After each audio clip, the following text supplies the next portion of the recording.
everybody. Back to episode 2 of season 2 of The Top Shelf, which is a fantastic parallel to episode 2 of season 1 of The Top Shelf, where we have Gila RPGs and/or Spencer Campbell, a fantastic game designer, back with us. He helped start off the season with Light, which is a spectacular Destiny-inspired RPG that eventually birthed one of the greatest combat systems of, at least in my opinion. And I'm going to talk it up because we've played a number of Lumen games on stream before, which you can even buy the core base to throw down and make your own, which we're actually going to have conversations about at the end here that I'm interested for Spencer's takes. But we're going to jump right into it, and I'll explain a little bit more in just a moment, but let's go around and just introduce everybody real quick. We'll start with Megs up in the top right, work our way clockwise, which will end us with Saint up in the upper left. But go ahead. Hey, my name's Megan, or RPG Megs on all the platforms that matter. Jumping in today to play Matilda, piloting a Sanguinsburg, which can only end well. Keegan, that's you. Cool. I'm indie RPG Wonderkind Keegan. You can find me online at KeeganEXE, and today I'll be playing Vanessa Bloom, the Swarmspark. I'm not surprised. Amazing. Am I next? You are next. Oh, I should have hello. explained the overlay to everybody beforehand. I'm making them all Yeah, guess. sorry, I'm That's not fine. looking at the screen. No, you're good. I'm Spencer Campbell. I publish RPGs under the name Gila RPGs. I made the game that we're playing tonight, Nova, and I will be playing Rasp, the Pyre. Hi, that's me. I'm last. I'm Demon of Saint. You can find me on Twitch and Twitter, Demon of Saint. If you know me, you know me. If you don't, look me up. Today I'm playing Jericho, who is piloting a Voyager. Spectacular. So, for all of the announcements of everybody's sparks that they are piloting, these are weapons of war. Big ol' exosuits designed to take down the threats that humanity could not otherwise do so after the sun has exploded. Shards of this sun peppering down across the galaxy, impacting Earth in the process, and we've discovered how to harness the powers of these shards of the sun to power these exosuits and keep the monsters of the rest of the space, really, at bay. And whatever ended up manipulated on Earth. I am Mads, your host. You can find me on everything at JK Madigan. And we're jumping right into things with the basically the largest haven on the planet Earth, and what is remaining of it is New Savannah, a sprawling city by all accounts. We've managed to actually advance technology post the apocalypse because of these sun shards, so it is quite the spectacle, or at least it would be if the city wasn't in total blackout right now and being bombed by the Corvus Dominion. The Corvus Dominion is a long-standing enemy of humanity, amongst other things out there, just seeking to take and control as much as they can. And they have plagued humanity once before on this show, actually a year ago, and then about halfway through that we actually played with them again with In Extremis, Keegan's game, which is also delightful, also built by Lumen. So if you like crow enemies, that's where we're at. But we've got fleets of the Corvus Dominion overhead of New Savannah, both bombing major sites as well as drop shipping in troops in order to take over and hopefully wrest control of your guys' center of defense for humanity out of your hands. Now, you four are currently in your armory, or in the armory where your sparks are kept, in the process of suiting up, and you have been informed that the basically all of this is run through one central array on a flagship sitting above the rest of these bombing frigates. If you can get up there, the idea is to get in, take out whoever is controlling the comms and organizing this assault, as well as shutting down their ability to communicate between each other. And then in that scatter, the rest of the sparks have the capacity to hopefully pick them off.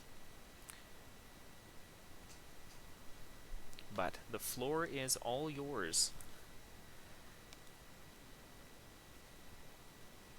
All right, so we're suited up, you said? You are suited up at this point. Okay.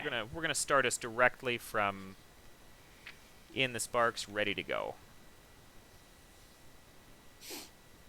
All right. I guess my question is, does New Savannah have the technology to get us up there, or are we going to have to figure something else out? It's a good question. So there is basically your naval hangar for everything, all of your space fleet, off a little ways from the armories where the sparks themselves are kept. It's a short jaunt, all things considered, while you are suited up, but you're not sure the state of its current condition in the midst of the bombing. The other thing you would know, I suppose, adding on to that, is that they are dropping troops in actual ships. These are not drop pods, so they could technically be commandeered, if that is preferable to you.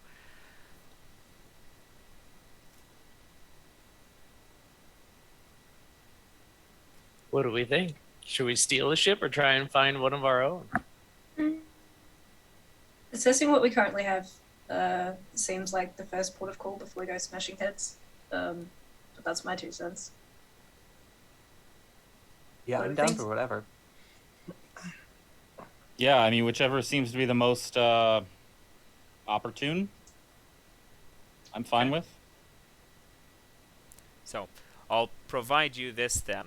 Heading out of the facility, if that's the direction you're going, heading towards the hangars, at least to get a gauge on it, presumably, is what I'm understanding. There is a dropship within sight, but the Corvus Dominion has a pretty heavy hand in, that couple blocks of city. It would be a pretty tough fight moving through. But you also see through, heading towards the hangar, there is a significant amount of smoke coming up from that hangar section. So there is still a chance that something is there. It doesn't look to be completely leveled, but you may have to do some repairs or defend a position for a time while you get things back up and running or get in there to get going. I mean, smoke's a bad sign. We should probably check that out. Yeah, let's check it out.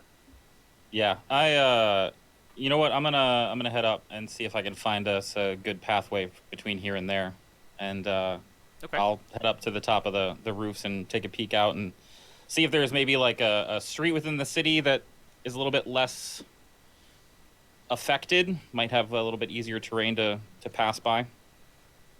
Okay, to get to the hangar itself? Is that the idea? Yes, Okay, I think so. sure. Let's go ahead and, just for the hell of it, give me a shade roll. Oh, for okay. that. I can do that. My top dice is a 4. Okay. Perfect. So we've got success with a consequence, all things considered. You head very quickly up to one of the highest points that would give you clear line of sight heading that direction. A couple things of note. The Corvus Dominion heading that direction seems to be pretty confident that they've cleared everything out, because there is not nearly as much presence there. That looks to be a focal site of strafing, but not really a focal site of actual troop drops.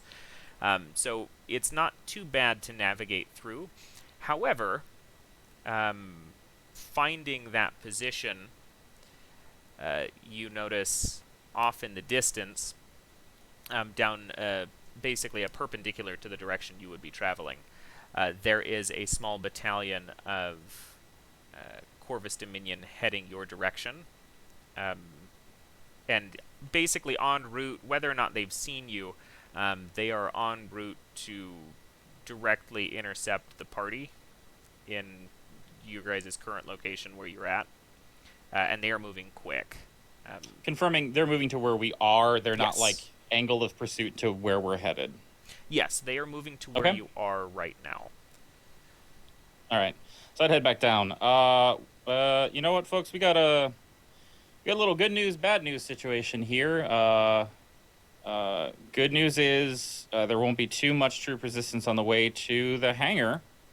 Bad news. Don't know that there's much left of the hangar, and that's why there's not much troop resistance. Also, we might want to make a decision quick, because there's reinforcements coming our way. And unless I'm wrong, our mission is to go do something else besides stay here.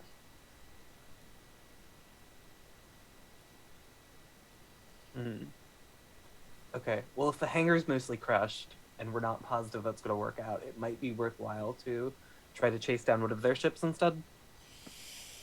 Yeah, if we know we're gonna have to fight something, let's just go crush some crows over there and steal their thing. Okay. Yeah. I mean, we could go through the battalion or around the battalion and pick up whatever they got dropped off with. Well, I mean, if That could they're work. in the way, we might as well go through them. I like your style. We can't leave them here. Sounds good. All right. So, heading down the alleyway to, are you just bull rushing straight towards them? Oh, yeah, Yeah. Okay. 100%. All right. So this battalion itself is about it's 4 on 6 between your odds here, but not too bad.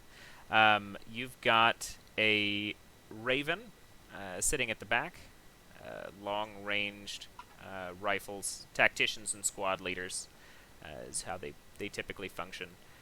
You've got 3 crows up at the front of this crew.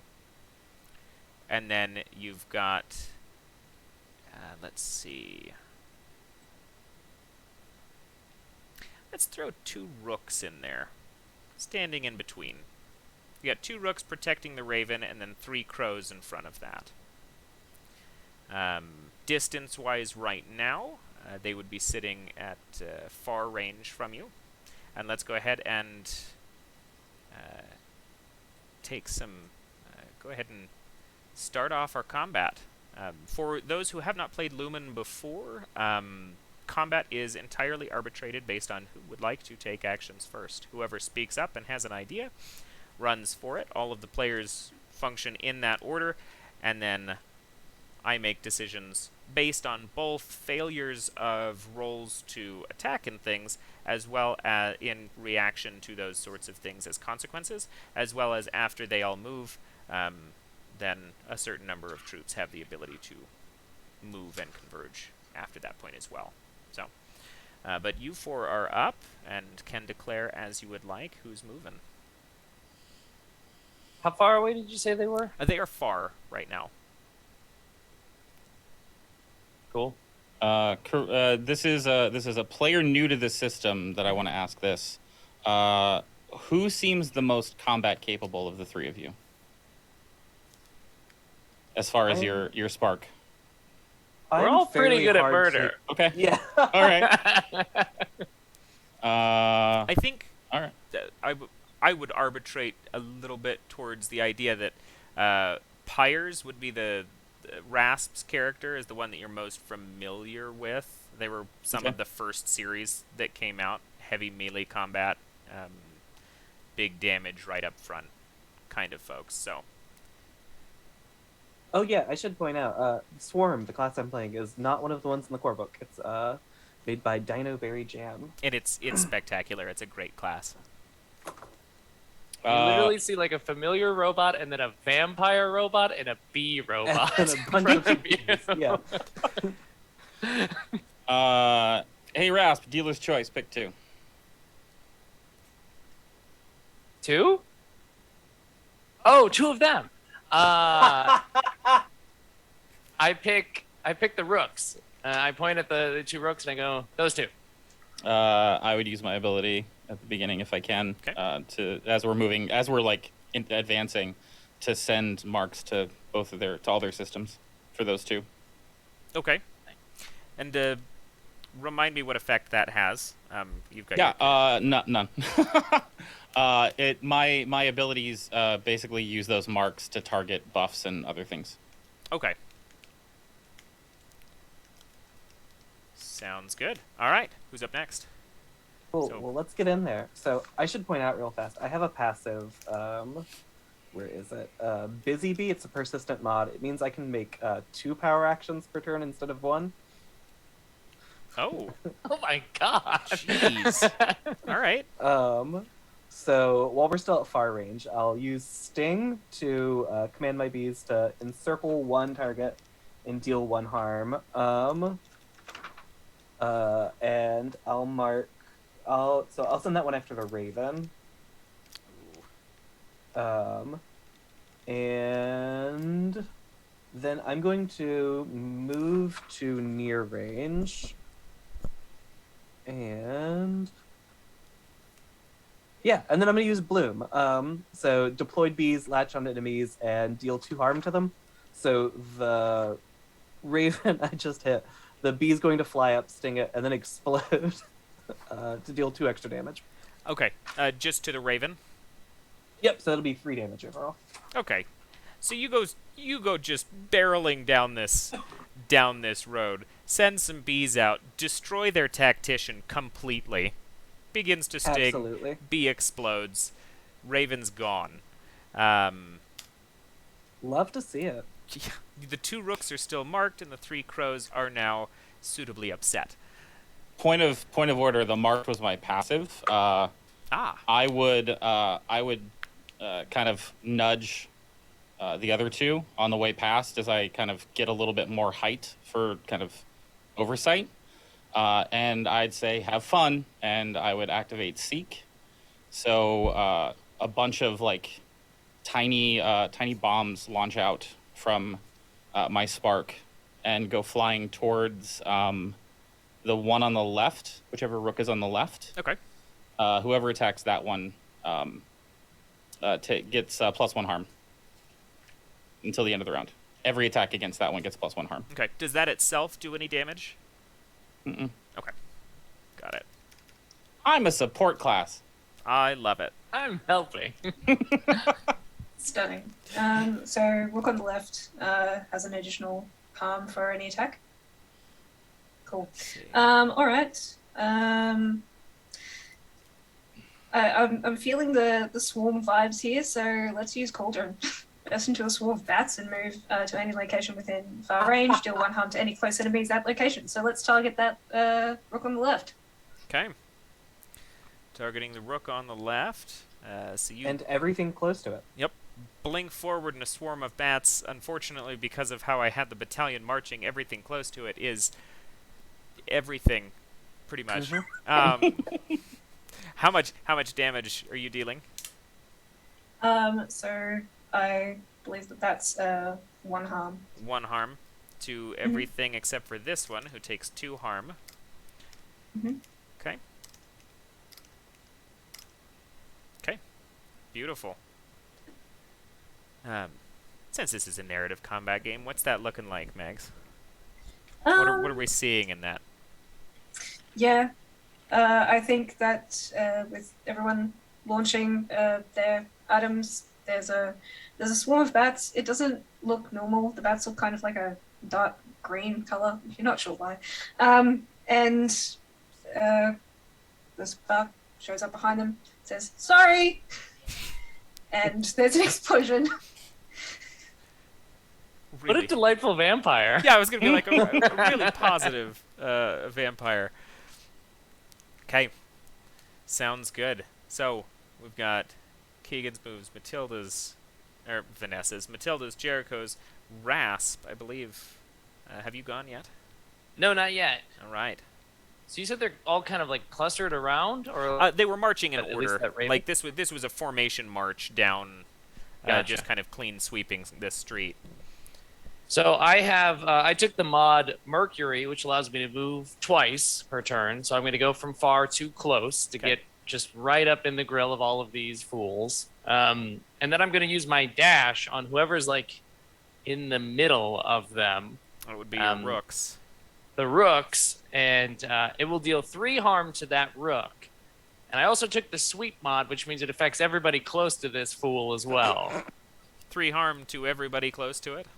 Correct. Okay, so what you end up seeing is Vanessa's sending out bees, Matilda's materializing into swarms of bats and wreaking large amounts of damage, Jericho's marking targets and creating barrages of additional damage, doing supplementary energy out there, and then Rasp just blinks through everybody, and like a terrible blender, just all 5 of them just in pieces, and the dust and viscera settle to have Rasp and everybody standing now entirely away from any amount of threat.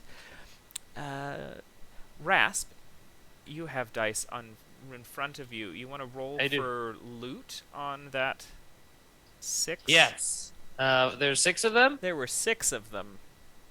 Let's see here. We got 3 fuel out of that whole thing. No health. Okay. Well, we don't need. I could use at least 1 fuel since I just used 2. Go ahead. Okay. I will take 1. I just hit a button on a computer and then hit another one, so I don't need any fuel. I'm good. You're solid. Matilda, do you and I want to grab these other 2? Yeah, all right, sure. Sweet. Okay. Skewer one of these blobs of fuel and stuff it into my backpack. Matilda holds it up. Whee! See bees flying with the rest of it at me. Yeah. Okay. So, you... Oh, go ahead. I was just like, can you believe we were thinking about going around that group? Listen, I feel like we haven't really gotten to know much about each other. I was just given the option if it was there. Extremely You wanted fair. it. Should we look for the ship that they came down in? Do you think that they landed somewhere around here? Yeah, we should look at least. No harm in chicken. Yeah, even if they didn't land it and leave it here, it's a landing spot, so there might be another one coming soon. A good call. So, you guys spend a little bit of time searching around to find, I guess, the dropship point for these, which you do. Jericho, you were correct in the assumption for these. If you're winding your way through finding where this battalion came from, there is basically landing scorch marks from the ship actually touching down, and boot traffic through that, leaving away from the space, but there is currently no drop ship in the area. You do, however, upon arriving at this spot, get the distinct impression that somebody is probably planning on returning to the space, because a long-range, high-caliber round cracks through the air and strikes into and shatters into the ground near you, turning to see another raven perched atop one of the buildings, and you're looking at 3 ravens, all at far range, kind of popping up and getting ready to take shots down at the 4 of you at this dropship site of theirs. You know, I've been doing a lot of study about past. Have y'all heard of the thing that they used to call the shooting gallery? Yeah. Yeah, I look at my sword and think, nope, never heard of it. So if we're back in like combat turn order situation, I will use my passive to mark the one on the left and the one in the middle. Okay. And you said they're up on a perch, like up on a building, or Yeah, like, what are they on top of? they are currently elevated above you guys right now. Cool. Or how close up to the edge of where they are they? Like, is there a wall or a retainer, like, between them? Yes, I'm going to say for the sake of this, all of them have some semblance of cover, or you would have seen them coming. So they're either behind, like, a retainer, or they're sitting on the inside of, like, a collapsed portion of a wall. But all of them have the capacity for cover and are a little ways back from some kind of ledge. Cool. There's another game that I've been reading about. It's called clay shooting or duck hunting. Just give me a moment, and I'll start to phase out. And I will swap with the one in the middle, and then push the other two off. You know what? Fuck it. I'm gonna let it happen. Beautiful. I love this. So what I heard there is now a raven. There is now a raven down with these three. Yep. At close range, yeah. Okay. Yep. At close range, you are now up there, and there are two more landing. Okay. I would like a for the sake of that, because I don't believe shoving people off a building is an ability of yours. It's not. Go ahead and give me a moon roll. Oh, thanks for picking the good one. How about a 5? 5? Okay. Very good. do it. All right, yeah. So exactly as predicted, you pop in, just give these two a shove. We're going to give them a good solid damage as they hit the ground. And then the one undamaged, but now surrounded by 3 sparks. Yeah. I would like to, I'm going to use Gather. I'm actually going to use it twice, because I can. So I'm just going to put a hand on this guy, and you'll see bees crawl up him, and he's going to take 2 damage. And then next turn, I will regain 4 fuel. Cool. He's disastrously uncomfortable and also dead. Ravens are not long for this world. They just do a lot of damage. That does it 100% of the time, believe it or not. Fair. This bee spark is awesome. I love the bee spark. It's great. I don't Rasp have and the thing Matilda. for it. You were looking at two ravens prone on the ground, while Vanessa was taking care of the one. There was just enough time for one of them to radio out. You can see them kind of standing up onto their knees, hand to comms, but that's about as much as you are familiar with by the time that your guys' turn starts. Okay, so 2 in front of us. Yep. I'm gonna say for the sake of this, Yeah. they're probably near being Yeah. on the ground now. Fair. So I'd say moving up with Bloodblade. Okay. So lashing out with wearing talons made of my own blood. Lose 1 health and deal 1 harm to every enemy within close range. Okay. So we move forward, and you clean house on both of these remaining ravens, and the comms that they had up to their ear to listen through, you can still hear the crackle of the radio, and a voice coming through the other side of it, being like, and they respond with, "We need updates. I need to make sure it's safe to land. Are they gone?" Matilda looks a little uncomfortable. Yes. Back into the Perfect. comm. Perfect accent work. Yep. Nailed it. As I'm heading back down. I will definitely ask for a moon roll on that. Cute. Cute. Love it. This is great. Thanks for picking one that was decent. Yeah. Top is a 6. Let's go. Okay. There's a little bit of quiet, and they respond again with, "All right, we're coming down, but please pass the comms back to your friend. I don't like not knowing who I'm speaking with." And I think turns off the comm, turns back to the team. Yep, we're good. Okay. Are you guys just standing and waiting? Or are you gonna find cover before this this dropship arrives? What's the plan here? You know one's on its way, That? but you might have a minute or two to get to set up beforehand. So after doing two things now in two different rounds of combat with two different groups, I would like to know if we do have drops from that last one. There will be I will take the drops, fuel if it yes. happens. Okay. Rasp, I'm just gonna say, for the sake of this, do you want to just roll and tally drops as people die for me? Can Sure. Yeah. I lock you Yeah, into I can do that. Awesome.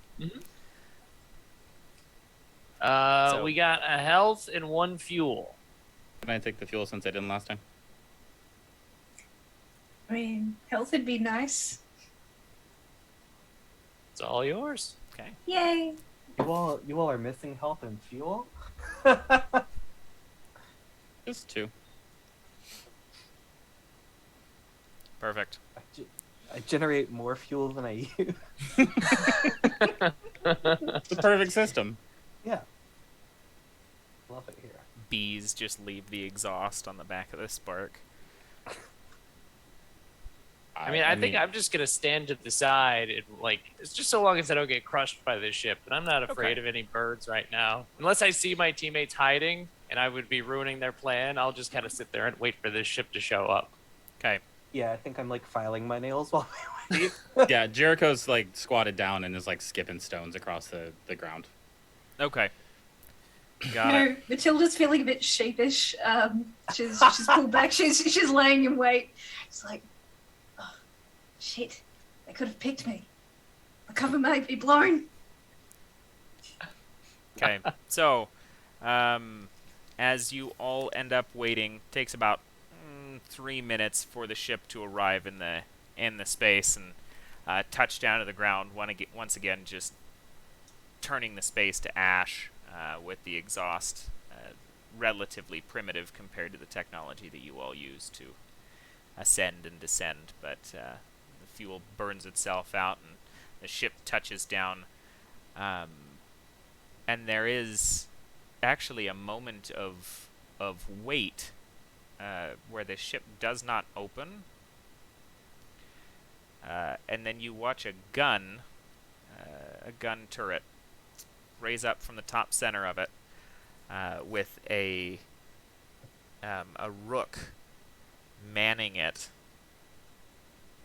and as he turns and starts warming up the barrel of this essentially minigun down at all of you, at that point, keeping guard, the door opens and a dozen troops start filing out of this space. With the intercom blasting out. "Get rid of the intruders. They killed our communications. We must reestablish."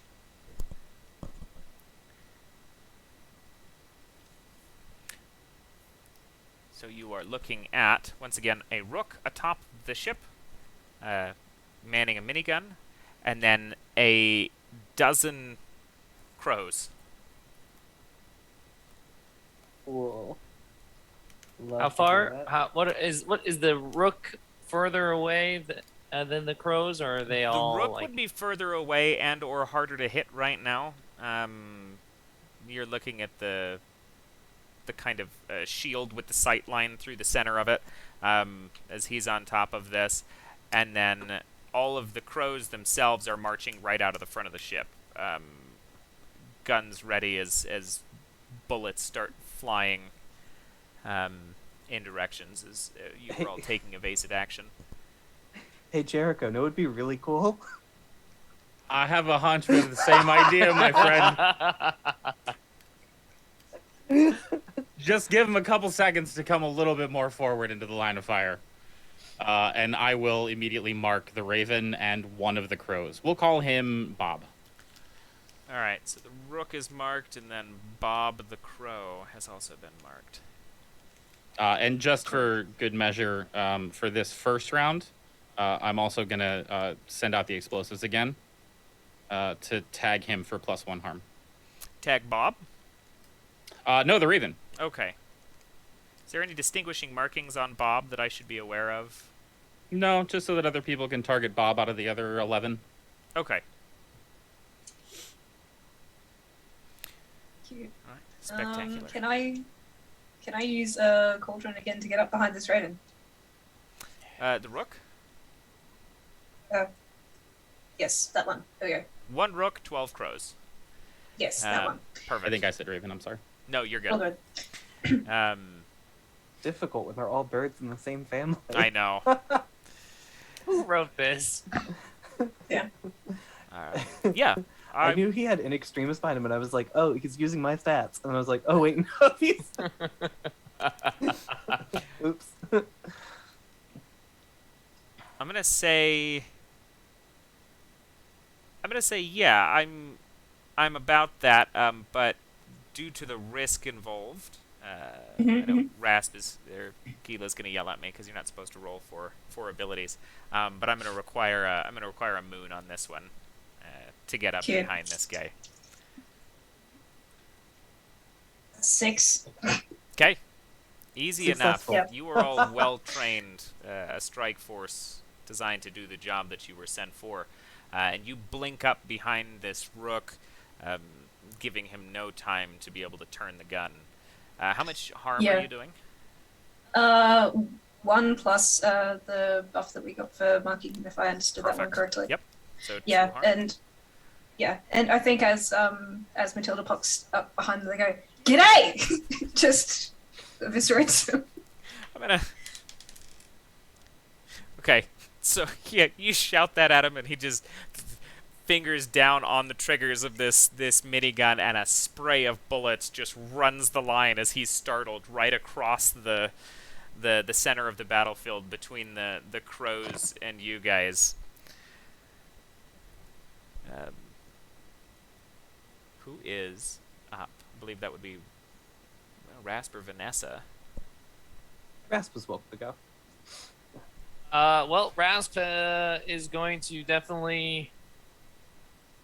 I'm gonna run up to, like, kind of. I'm gonna because they're walking down like a platform or something, right? Or Yeah.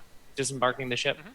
So I'm just gonna kind of run perpendicular to that until I get to a nice close range to as many of them as I can, and then I'm gonna take out this kind of fiery sword, kind of cast it in front of me, and this arc of fire comes out, and I'm going to use Singe to deal 1 harm to all the enemies that are close to me right now.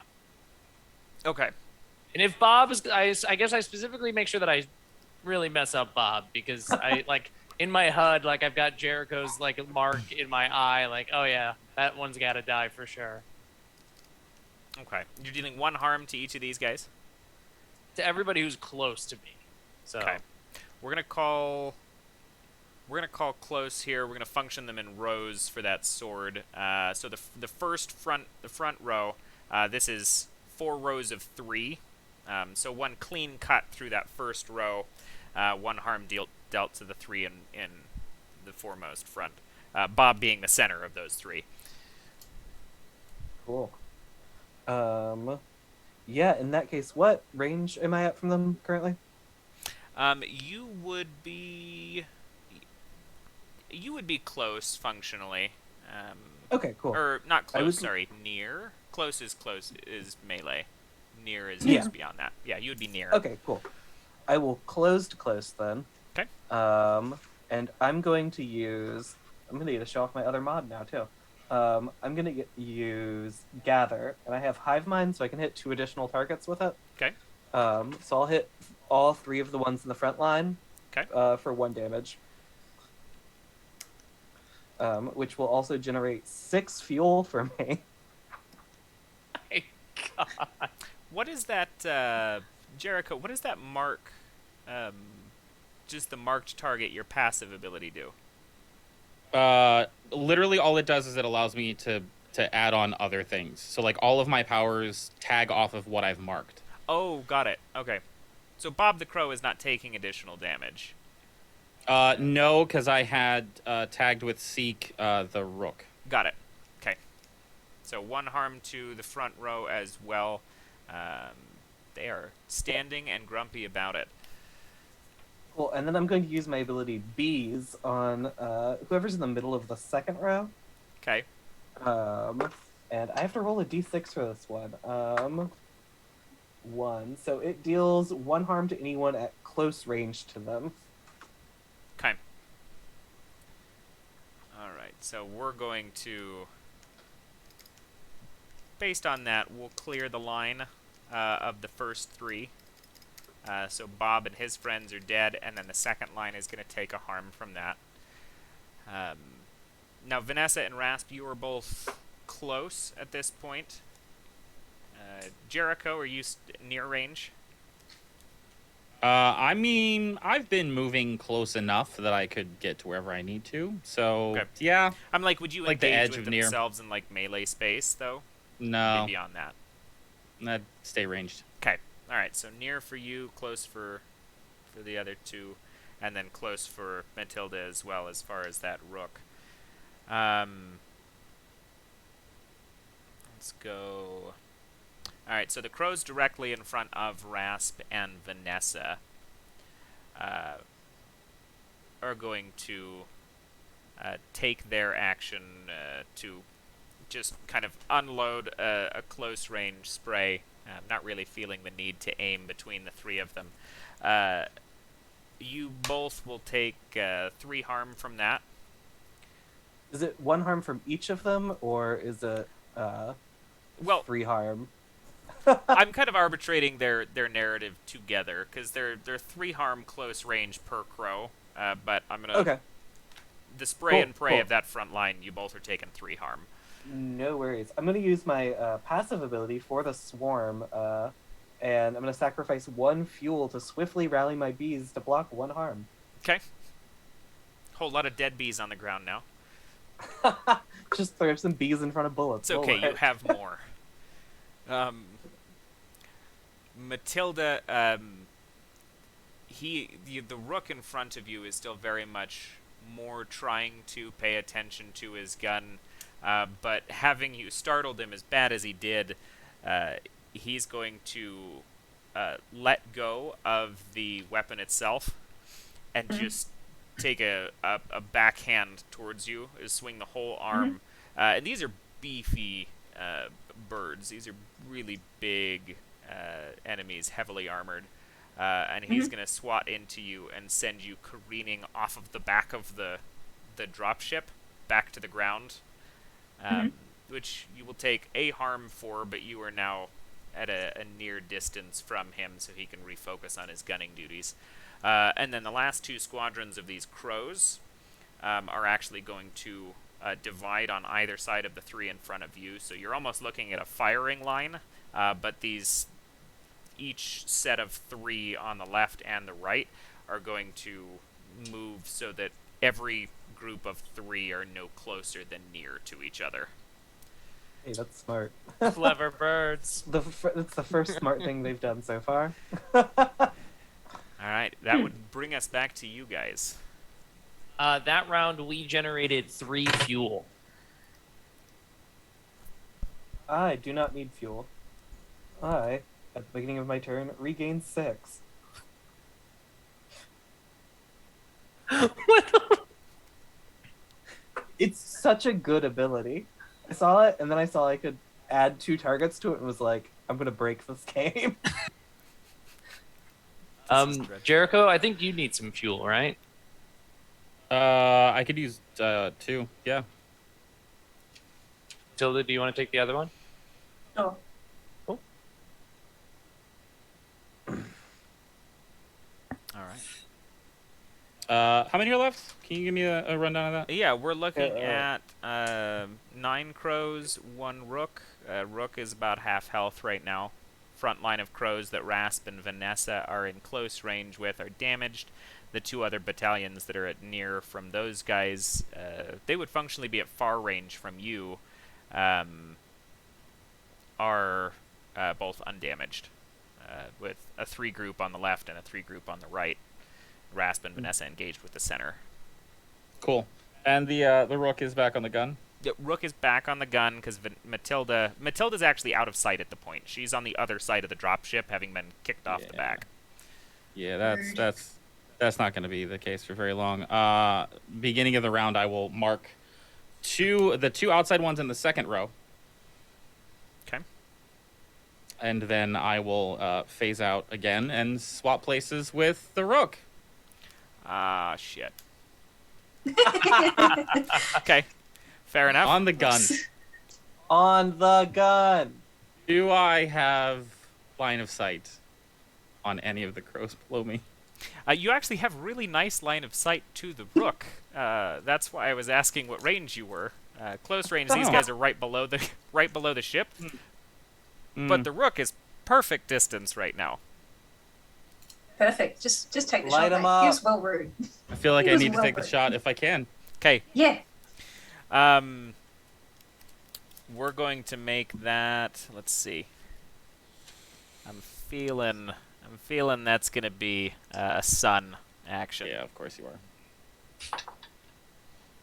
That's not good. It's a 2. That's a 2. Yeah. Okay. So you go.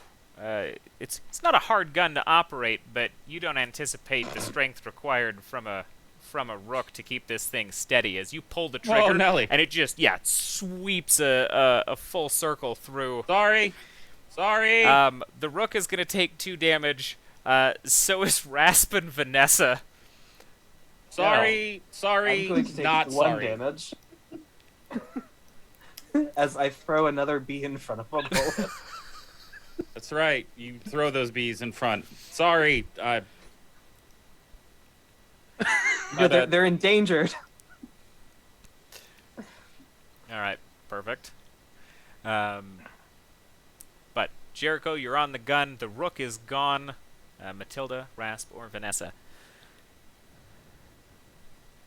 I'm gonna close the gap. I'm gonna look down at my bullet-ridden body, kind of sigh and go, all right. This is why I use the sword. And Rub then some dirt on it. And then I'm gonna just go towards the group on the left that haven't been hit. Okay. I'm gonna close the gap, and I will use my dash ability, which because of my sweep will hit all of them for 3 damage as I do this quick little triple slash across them. Like a spectacular samurai anime, you don't even hear the sound of the blade until all 3 of them are on the ground dead. Rasp standing over the 3 corpses of these crows, all of the other crows looking very concerned. So that was the left line? That was the left line, so folks to Cool. the right of you are still there. And the folks in the center I have damaged already, right? They have been damaged, but they're still there. And 2 of the ones Cool. in that center line are marked. But Yeah. In that case, I'm going to move to close with the group to the right. okay. And I'm going to use Gather again, so I'll deal 1 damage to all 3 of them. Okay. And then I'm going to Bloom, and I will deal 2 damage to anybody I have hit so far this game, which is all 6 of the crows. Are you kidding? I can't wait to talk to Nevin about this. All right, Vanessa, narrate this for me, because that's 6 crows gone. I fucking love to hear that. We see Vanessa sort of throw out a group of bees to the side and then sprint to the other one, and more bees go, and then she just sort of snaps, and all of the bees go up in flames. Good lord. Okay. Sounds good. So, And then at the end of the turn, I regain 6 fuel. all right. So, the crows are down and out. Yeah. The place is empty, and you can hear from inside of the ship somebody stumble and crash over something kind of in a panic, and a jay leaves from the cockpit, hands in the air. It's like, look, we're fine.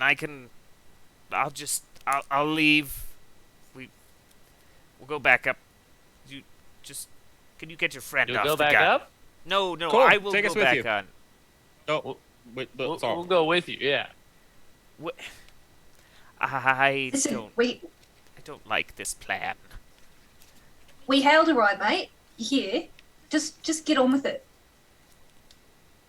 You don't tell me what to do. Did you see that I just exploded 6 of your friends?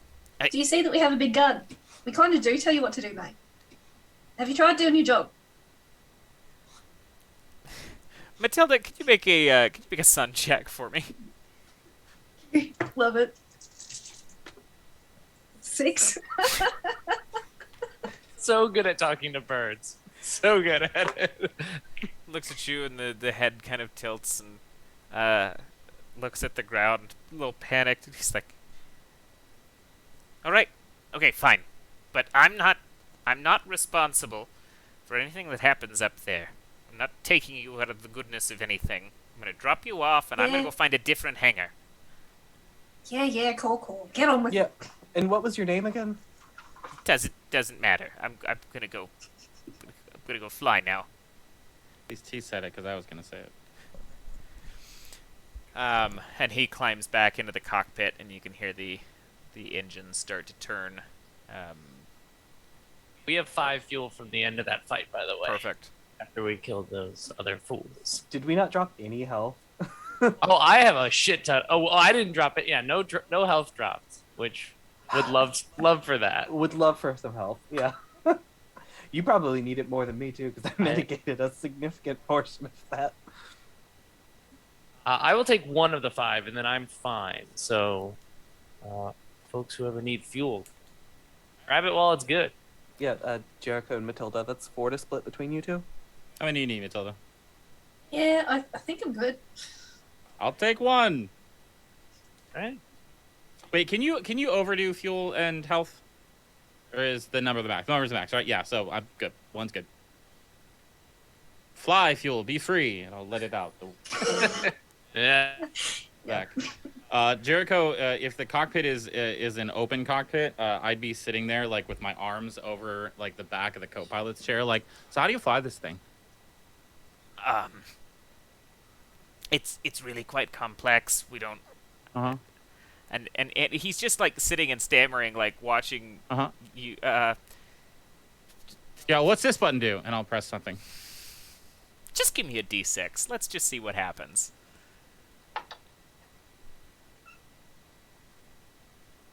It's a 1. Nice. No. Oh no, the self-destruct button. Jericho. So, Very funny. you guys. Everything's fine, guys. Don't worry about it. We're good. Yeah, so you guys are flying for a little bit. You get above the city of New Savannah as Jericho is going over conversations with the pilot himself, and presses a button, and you see one of you standing on the sides of this drop ship in the back. You see just flares eject in large quantities off of the sides of both of the wings of this. Oh, and a fireworks button. And Oh, pretty. these are not defensive flares though, and you watch them whip around and just start crackling against a great variety of other Corvid ships. Those that survive and are now familiar with this, Jericho, you see the blinking of tracking signals on the heads-up display of this particular pilot as he's flying forward, and you guys watch a small squadron of their ships converge on your position for investigation of treason, or just the assumption that that is not manned by anybody, having taken out a good number of craft. So would you say you're a good pilot? Cause I'm okay, but I've never flown against my own pilots before. They were trained the same place I was. Well, good. You know how they work then. Cool. Yeah, we're good, guys. We're good. I suppose that's a decent according to inference. all known laws of aviation, there's no way a bee should be able to fly. Mm-hmm. Yeah. Their wings are too small to get their fat little bodies off the ground. The bees, of course, they fly anyway. Because bees don't care what humans think they should be able to do. I wouldn't mess with him. You just giving a speech about bees in the back of the ship. He's like that all the time. As the J begins to take evasive actions, he looks over at you, Jericho, and he goes, "Look, I don't know that I can navigate out of this without some assistance. I'm going to need you to listen to me exactly as I say things. And Yeah, not with that attitude, you can't. Gosh. execute. I wasn't being mean, I'm being short. It's quick, I'm tense. It's a little stressful." Okay. Okay. All right, what do I do? Okay.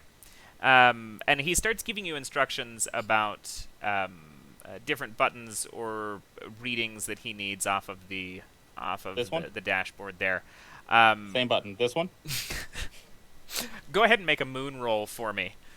I'm not gonna press it. I'm just pointing at it. Well, no, I'll I make a mean moon for roll. like, are you actually following these instructions? I guess would be my first question. I mean, I'm being shitty about it, but yeah. Okay. Yeah. Go ahead and make a top moon roll dive. for me. Top die's a 6. Okay. Yeah. So yeah, giving him some snide remarks in the process, but you guys do manage to kind of duck and weave with the assistance of his comms, trying to convince them to lay off. Manage to get up to the central ship without being blown out of the sky. I'll remind him a couple times during there that we're probably gonna kill him when we get up there too. Listen, As a joke. Okay. He's really concerned. Trying to relieve the tension. He seems like he's stressed. No. Listen, mate, I get it. I get it. He's got a bit of an attitude, you know, and sometimes we get that in the workplace. But threats of violence, Why are there two inappropriate. people Keep it in professional. the front cockpit area? This is for the pilot. Miss Matilda. Hey, All right. And he takes he takes the yoke, I guess. I don't know what the stick for driving. Control stick. Control. Yeah, I don't remember what they're Wheel. called. I We've haven't done that played one Ace Combat in too long.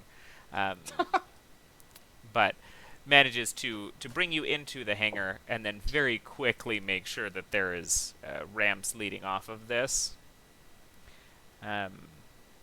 Be like, get out, please. And don't tell anybody I let you up here. All right. If you have a family, just hug him a little bit more tonight. So you're not going to kill me. No, why would I do that? You flew us here. Okay. They're probably going to kill you for flying us here if they find out. So I don't need to shit. do that. Yeah, they're following your ship, so Yeah. we don't really have to do anything. I'm pretty sure there's like I codes couldn't and kill stuff, you right? anyway. If I stung you, I would die. You could. Well, I'm not interested in dying at all. Now that I'm coming to think of it, maybe I should just go with you guys. Wanna come with and us? then- yeah, Yeah, this, that's this great. feels better than. Give me a moment, and he walks back into the pilot's chair, and he sets some like autopilot coordinates to just send the ship out in a straight vector away from this, and then climbs out of the ship with the sidearm in hand and goes. All right, let's go. You don't think you'll need that, do you? I don't know. As far as I'm concerned, I'm now a traitor. I think. hey, you know, if it's his emotional support rifle, just let him keep it, all right? Quit being a fine. jerk about it. Okay. We could There you go. pretend to be this bird's prisoners.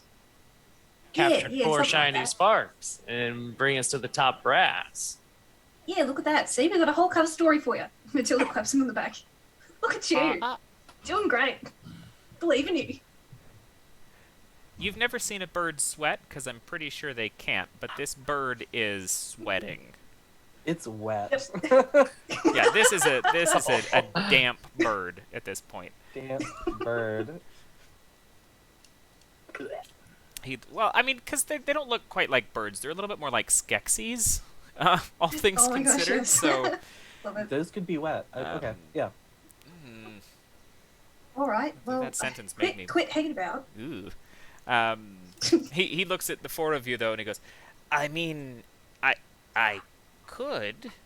What is your plan after that point? Why did you want to come up here anyway?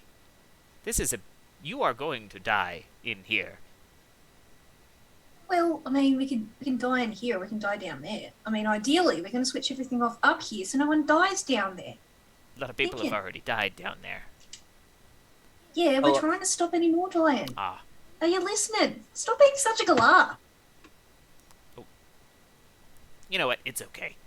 At this point, it's me or death. So if it's me going with you or I die. So if you would like me to pretend to have taken you all prisoner, you'll have to follow me because I need some shackles or something. They won't believe you're just walking with me. I mean, you have that little sidearm. And we're so weak. I know that for a fact to be a lie. But do they?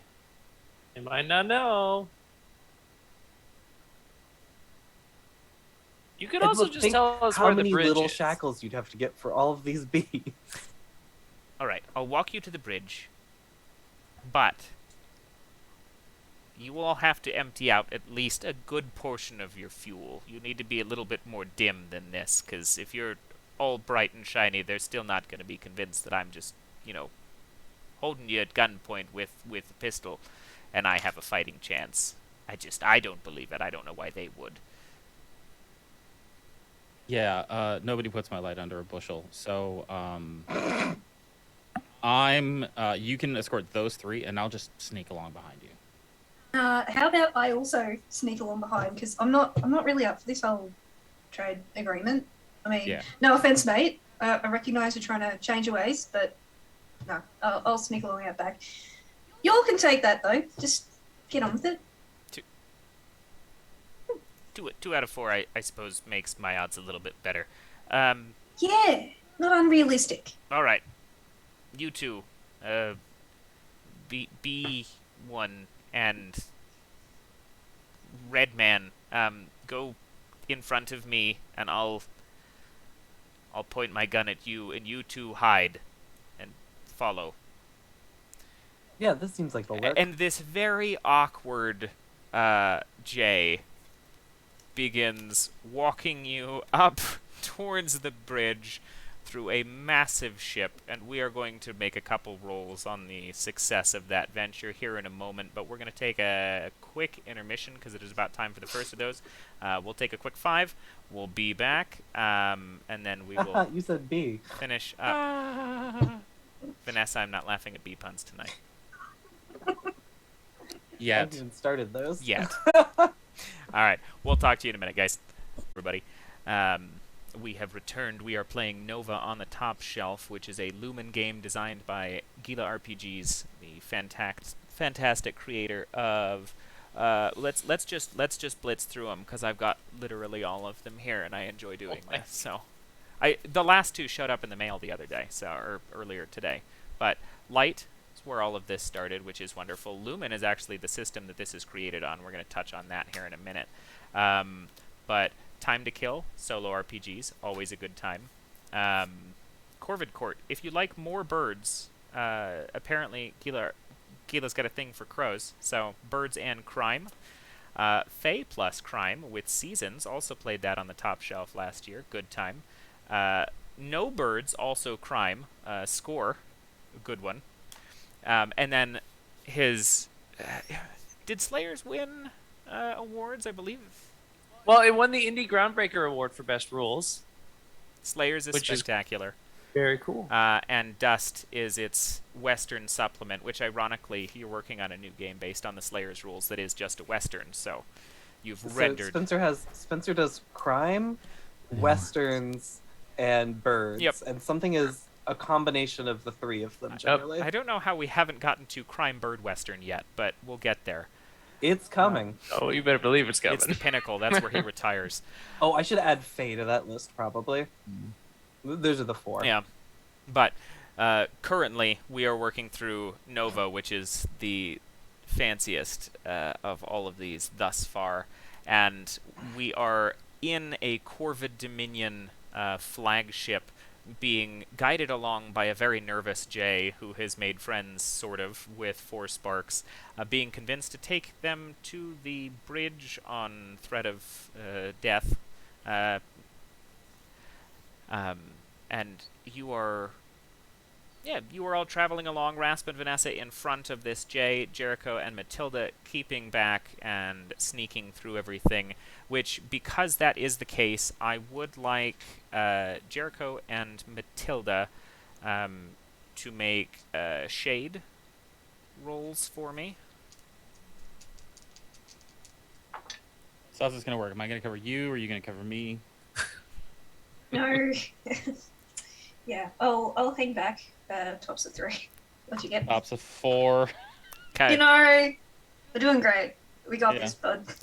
I feel like there's like a moment of like arguing how we're gonna go forward a little bit that might be just like a little too loud.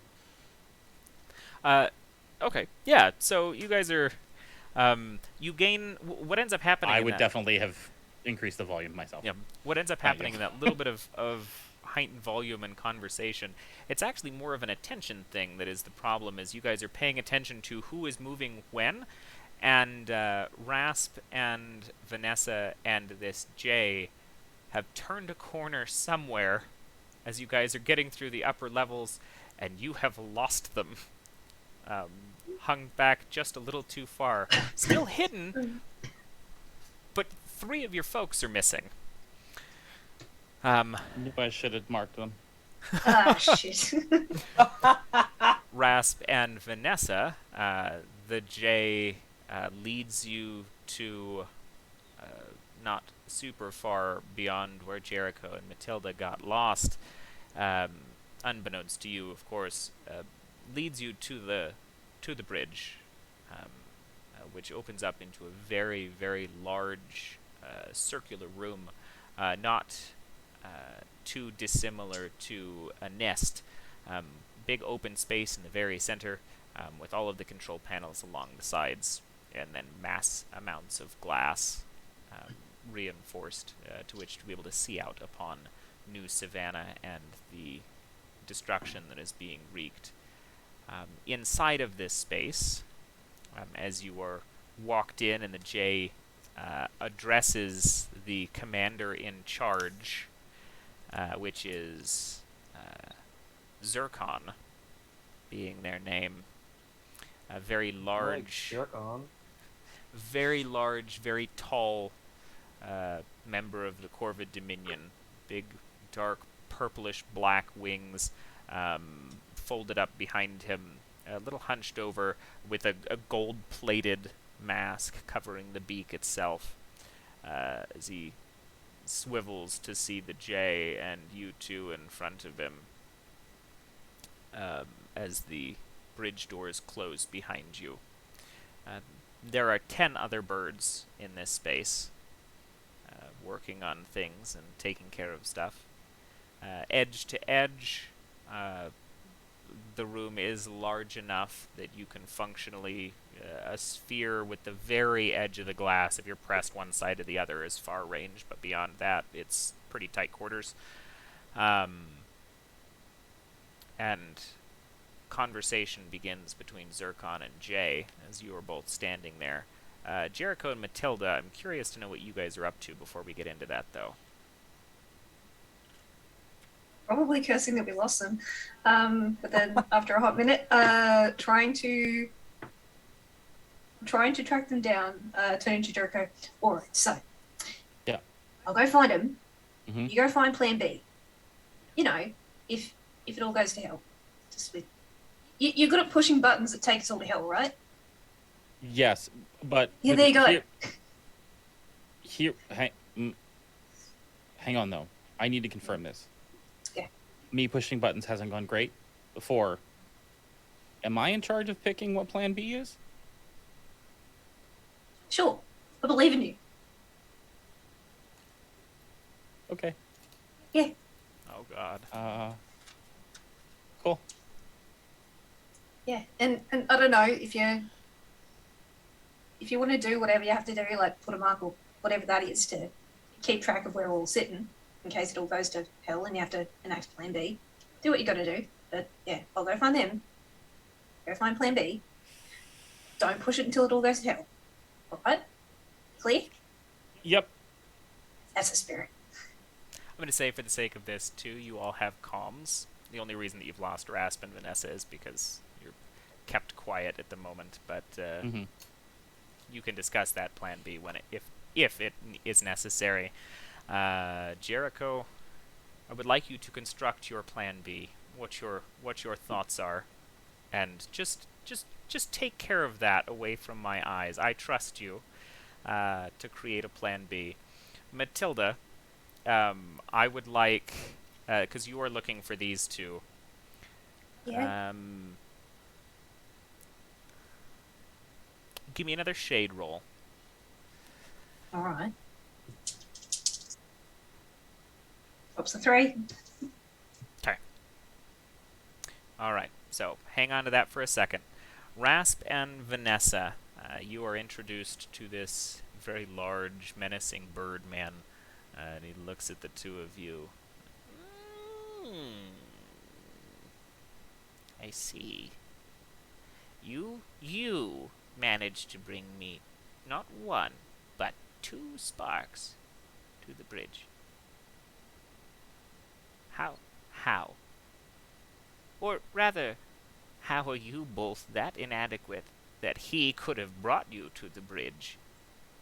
Oh, Jay's extremely powerful.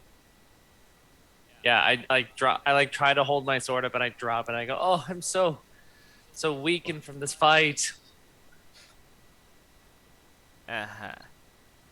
Jay, I don't believe you, but I appreciate you bringing these to me.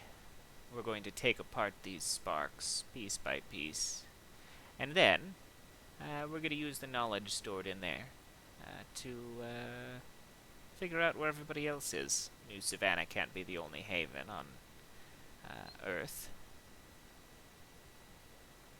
Please, leave us. I just whisper to Vanessa, I'm so impressed with how good Matilda and Jericho are at hiding. Yeah, I haven't seen them anywhere. They're so good at it. Hey, jerk on. Jerk off? What was your name? Zircon! Don't be rude. Right. What are your thoughts on bees, jerk off?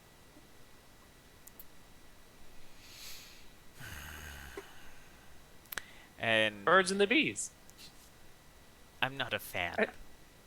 I see the. I'm not a. Are you making a joke right now? Please. And I would never joke at you. And Great and powerful jerk off. As weird as it is for a bird to whistle, you just watched a bird whistle, with the beak. Like, it was great. And 2 rooks walk over from the sides of the door to the bridge, arm on either side of you, just like big hand over the shoulder, and Zircon steps away from you all, walking back to the front of the bridge to look out over the edge. He goes, "Get rid of them. I don't care." And the rooks look at the two of you and kind of give you a shove to turn you around and head you out of this room. Oh yeah, I'm absolutely not turning around. Okay. I think now we fight. Yeah, I think that's functionally makes sense here. As you do that, what you see is, Matilda, you watch Jay leave the bridge. You turn the corner, the doors open, Jay walks out, the doors close, and you make it to Jay, but he's just far enough away but by the time the doors close and these two start causing havoc, those doors have locked themselves. So you found them, but you're on the opposite side of a locked door now. Hey Rasp, remember how we have the least amount of health of everyone right now? You know, I'm just remembering that. Yeah. Brilliant idea on our part. You are looking at, army-wise, 2 crows, 2 ravens, 2 magpies, 2 jays, 2 rooks, and zircon. So give me just... Sorry, can you say that one more time? Yes. 2 crows, 2 ravens, 2 jays, 2 rooks, 2 magpies. and 2 magpies, and then zircon. Jerk off, got it.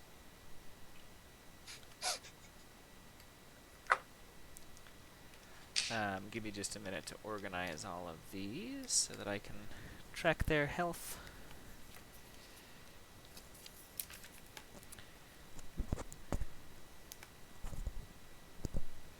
Just going to be...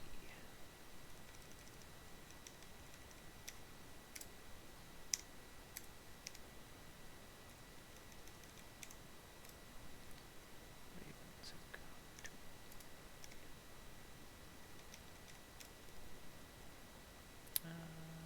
three.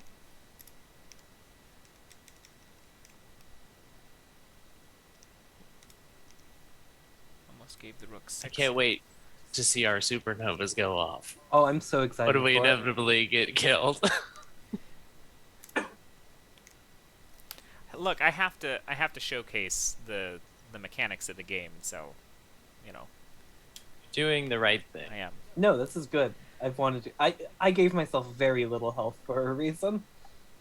So, Zircon and the 2 ravens are on the far side of the room from you by this point, right up to the glass, so they are at far distance. Functionally, everything else is in near distance, except for the rooks, which are close. Sick. You guys are all near the door itself, heading into this large open space. Great. Well, I'll get the party started. I'm gonna use gather again, and I'm gonna hit both of the rooks on us. Okay. So they'll both take 1 damage. And then I'll point at Jerk Off, and I'll send a bee after him for sting, so he'll also take a damage. Okay. You watch this bee fly towards Zircon, and he responds with a bat of his wing and sends a raven feather, essentially, out in perfect accuracy and splits this bee in 2 mid-flight, and looks at you and grins and goes, "No." Gonna need a bigger sword. That's all. Just need a bigger sword. Just need, yeah. So I kick my sword up from my feet up into my hands. My passive goes off. I deal 1 harm to the rook that's got its gross wing on me. Okay. And then I say, "Watch." And then I throw my sword turns into a spear, and I use my power that basically allows me to throw it at a far distance. You said the ravens and Zircon are far, right? Cool. So I throw it. I hit the raven next to Zircon. Okay.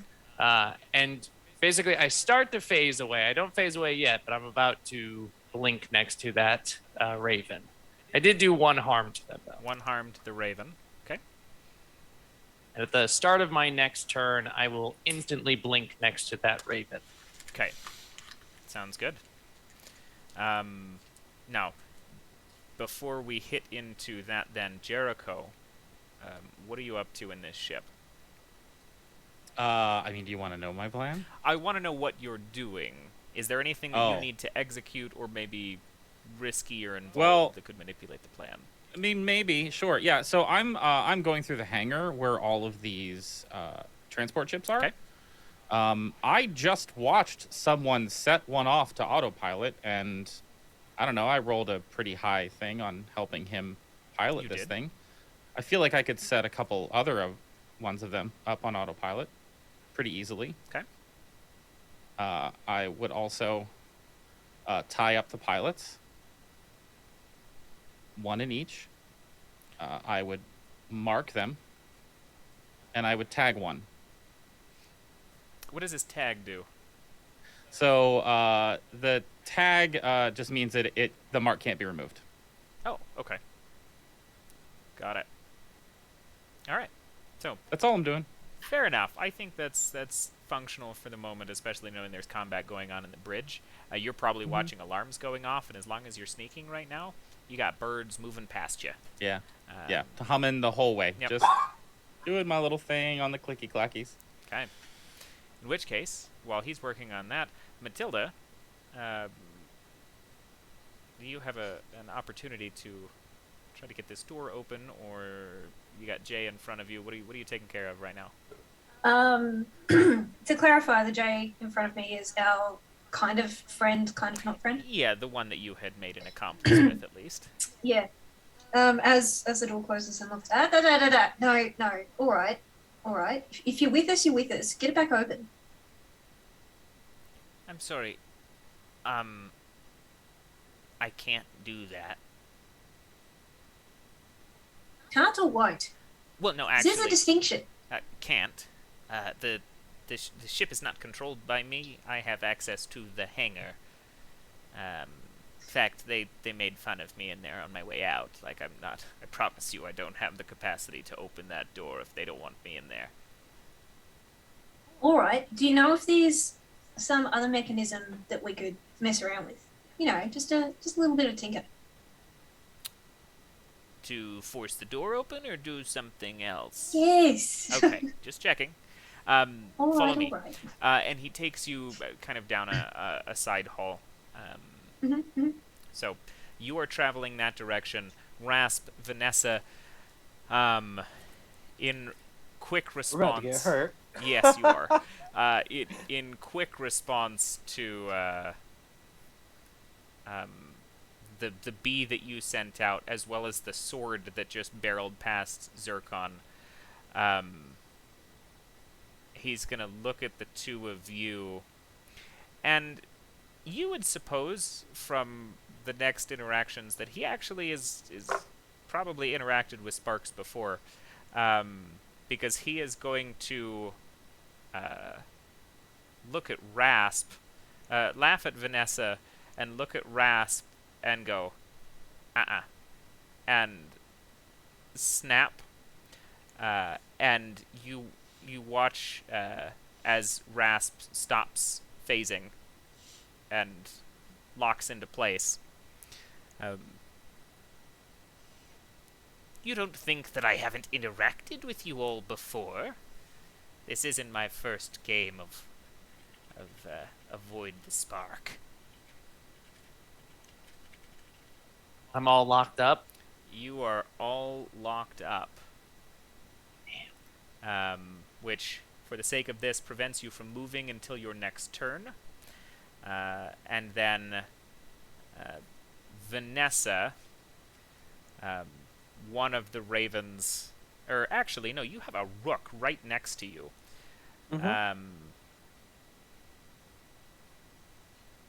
He is going to just take both fists at this point, raise his one hand off the shoulder, and just slam down into you, sending you to the floor, which deals 1 harm, but it also... Deals no harm. Is that a... Jeez. I'd put a B in front of him. Okay. The ability that gives you your fuel back, is that a passive? No, it's an active power. Okay. What are your passives that you've been using? My passive is the thing that lets me block harm using peace. Okay. Well, in which case, rooks disrupt passive powers of targets. Oh, cool. Actually deals So full I harm. will not block that, and I will take the 1 harm instead. And that is splash damage. Rasp, you will also take 1 harm from that. Damn it. And you guys are back up. So I don't teleport it. You do not turn teleport forward. No, you cannot move from your space this round. Hey, Rasp, if I go down, can you get me back up? I got your back. Great. I'm going to use Sting on myself to deal damage to myself. Angry bees. I have such a plan here, everyone. I go down, which means my supernova goes off. Flight of the Bumblebee. So let me just read this for you real fast. Enraged bees form a swarming cluster that surrounds me and everyone within near range, which I believe is everyone but 3 people currently. I hate you. You are correct. Cool. So I'm gonna roll my dice. They all get affected by number 2, which is targets attempt to flee blindly, moving a range further from me. And everyone within near range of me takes 2 damage. Okay. All enemies within near of me take 2. So, hold please. And as long as I'm down, I just keep rolling every turn to get a new effect on them. Okay.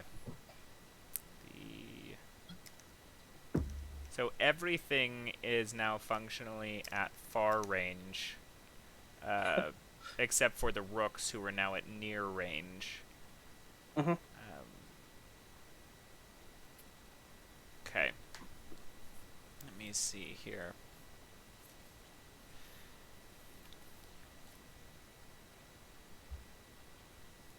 Pretty good. That is pretty good. Gonna get better when I get back up. One of the rooks is dead as well. Nice. So, absolutely just peppered with... I'm going to say it anyway because it's too funny. Absolutely just peppered with bee holes at this point. Yeah. The other rook's fine. Everybody has taken a significant amount of damage except for the ravens and Zircon.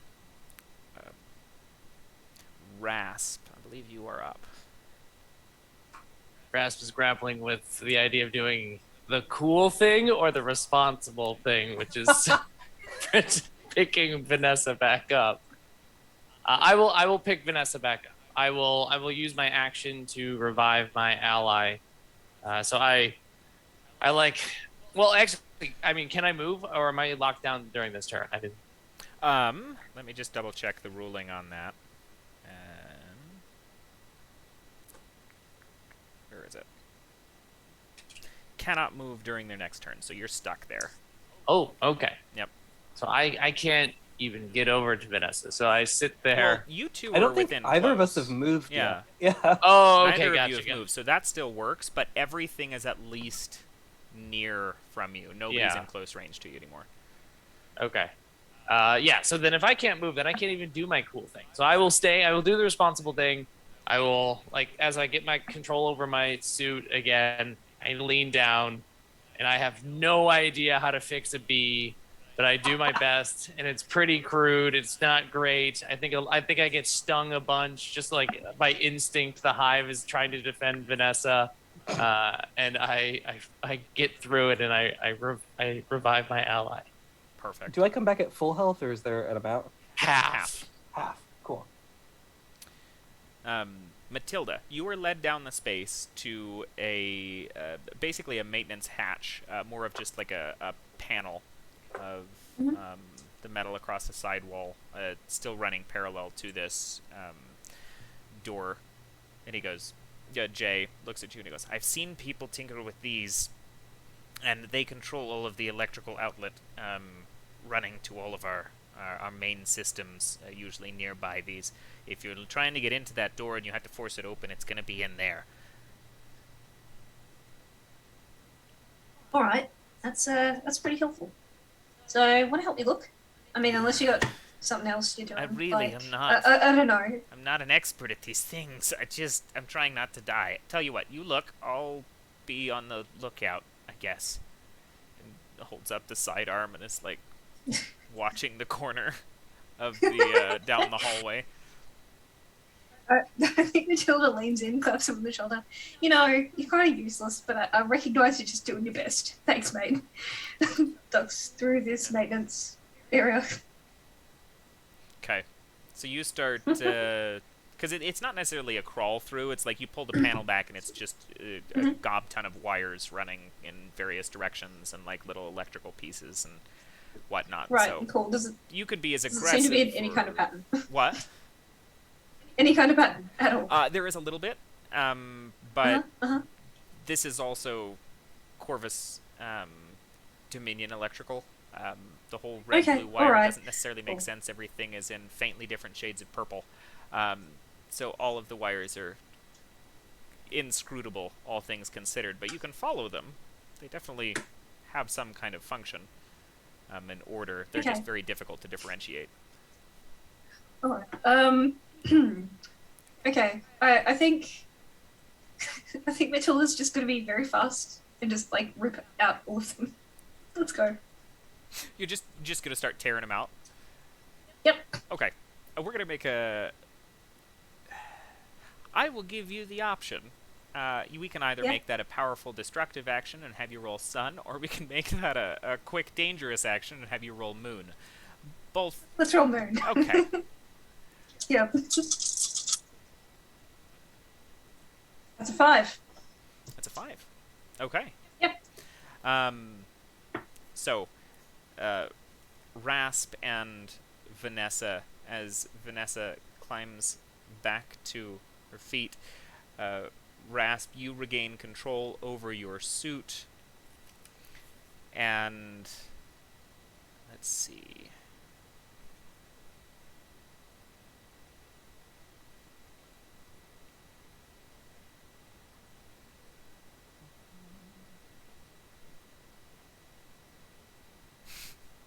Gonna make this crazy. It'll be fun. One of the ravens, having been kind of on the control panel, simultaneously you watch the bridge door behind you, or you can, I guess, hear it slide open. And whatever that raven was doing, you watch 2 more crows file in through that door. Which, Matilda, you would watch, like 2 ravens run in through that door as soon as it opens. You being a little ways down the hall. But the door is now locked in an open position as well. Let's see. Okay, so we got 2 more ravens in the space, and then 2 more crows in the space, sorry, and then the other raven, just in defense of Zircon and seeing Rasp pick up Vanessa, is going to take a far-range shot at Rasp, dealing 1 harm to you, clipping you across the shoulder as you lunge forward towards Vanessa. You would have mistook it for a bee if... Well, it also kills me. Oh, shit. Hell yeah. I wanted to make sure we went down on different rounds. Yeah, Vanessa back up. Rasp is down. What happens when you go down? Firestorm activates. I choose a single enemy at any range. I then become close to them and deal harm equal to my sun plus moon. Damn. Bye, jerk off. So yeah, Rasp is going to be like, told you, bigger sword. And then I'm going to close the gap between me and Zircon and hit Zircon for... my sun is 3 and my moon is 2, so 5 harm. You wrote this, so I actually don't feel bad. But you fly towards this dude, dealing damage in the process. You are now at far range from Vanessa, and as you carve towards him, couple swings which he nimbly dodges, and you take one, is this explosion of energy, shields it with his wings, and as you go down, he looks at you, and he goes, I have my flock here, and therefore I am untouchable. Get some better friends. And he turns away, and I will throw down mechanically because I do think it's... Zircon is immune to harm so long as there are other Corvus present. Oops. Rasp blacks out, furious. Don't worry. Also, I'm very far from my friends now. I'm on it. Is it back to me, Mads? It is... Let's see. Matilda, am I making the assumption that you are running back into the space then, as soon as you have that door open? Yeah, let's go. Let's party. Okay. I don't want to assume, and if you're doing something else. But, so you barrel in behind, so there's 2 crows in front of you now. Vanessa would be in front of them, and then you would be right behind them with Rasp down at the feet of Zircon, this big, terrible bird. Before we re-up this whole round, then, Jericho, what are you up to? Are you checking in? Are you... I am whistling and jogging around trying to find my way to wherever people are. Okay. I feel like at this point, I would assume things have gone down and I would probably use comms. I'd just be like, hey, Where are you? like directions maybe? I was told to come up with a plan B. I came up with like a plan A.5. So we're good. I just need to find you. Anybody want to help? Rasp is Yeah. unconscious. Front of the ship, back of the ship. Do I left or right? We're in the center of the ship, I believe. We give him directions. I would based say on you what can we Yeah, give have. if- functional Thank you. directions Yeah. towards stuff, yeah. Right on my way. And I will take off at a jog. Okay. Lightly whistling. Sounds good. At a jog, lightly whistling. The name of my upcoming biography. Right. Vanessa and Matilda, you are up then. I would like to go ahead and use Bloom. So let me read this ability for you, Max. Deployed bees latch onto all enemies and self-destruct. I deal 2 harm to all enemies who have previously taken damage from me. Okay. Which is, as you might remember, all of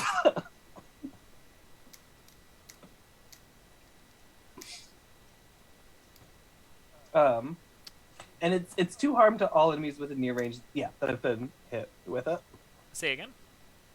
It's 2 harm to all of the enemies that I previously hit with my supernova. Right. Okay.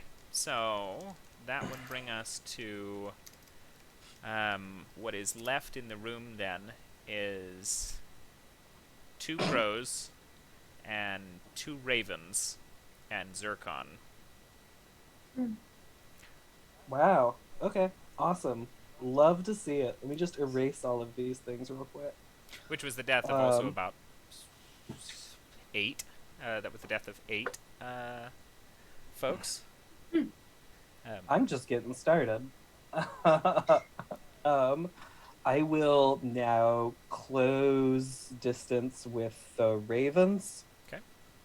And I will gather to deal 1 more damage to each of them. Okay. Sounds good.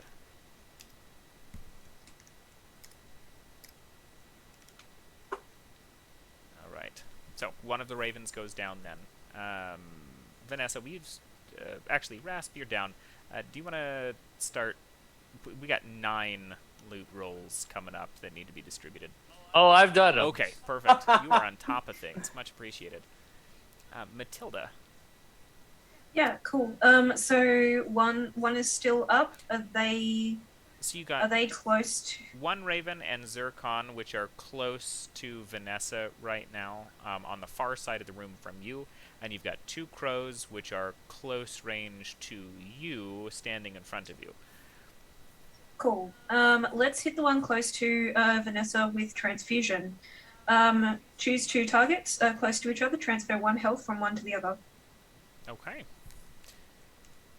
Which will take that raven out and provide health do I you get? a health.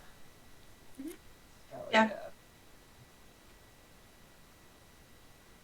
All right. Gotta help. And then I'm feeling great, everyone. Stunning. and then Light jog. are you? Yep. Light jog. I'm gonna say probably top of next round. We'll get you in there then. And nobody picked up Rasp yet. Nope, I haven't been able to close with me yet because he got too far for Okay. me. I mean, you're within range at this point, but I think you used your Yeah. your stuff. Well, he was at far from me, and I could only move 1, so now I'm at near, and then next turn I can be at close. Oh right, your thing at the Raven was at a distance. Got Yeah. it. Okay. Got too far away to help. Sounds good. Well, so the one of the crows behind or in front of you, Matilda, is going to turn and overwhelm with crows is such a good move. I don't know what it means, but there's 2 crows and there's 1 Matilda. They're both going to overwhelm you and deal 3 harm. Oh, okay. And my health is at 3, so that takes me to my supernova. No? Beautiful. Yeah, Cute. that'll do it every time. Yep.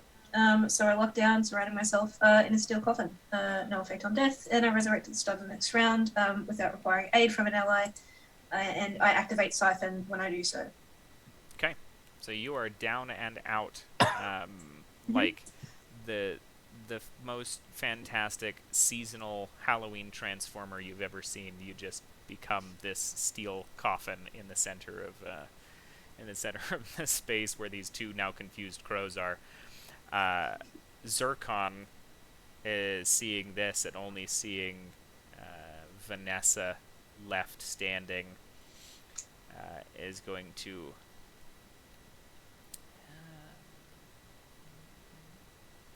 I'm just going to cast or going to fling a hail of these very deadly feathers at you and deal 3 harm to you.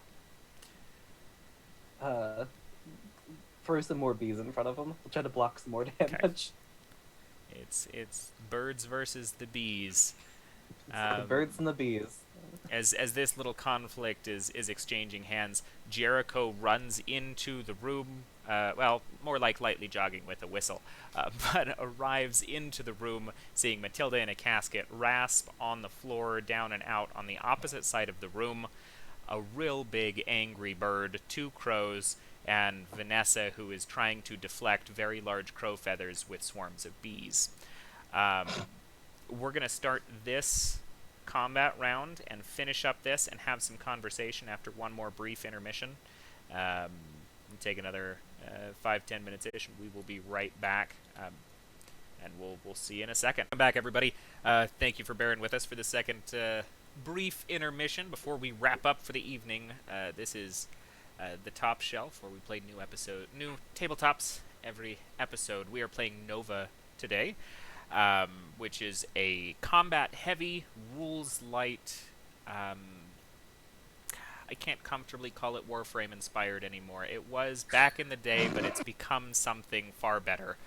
But we'll probably have to get into that in a little bit. Right now, these 4 are battling one of the heads of the Corvus Dominion, which is Zircon, a massive, angry, Skeksis raven-looking motherfucker with a whole bunch of crows and other similar bird-related humanoid enemies with guns at his disposal. In the bridge of this flagship fleet, Matilda and Rasp are currently down. Vanessa is still up.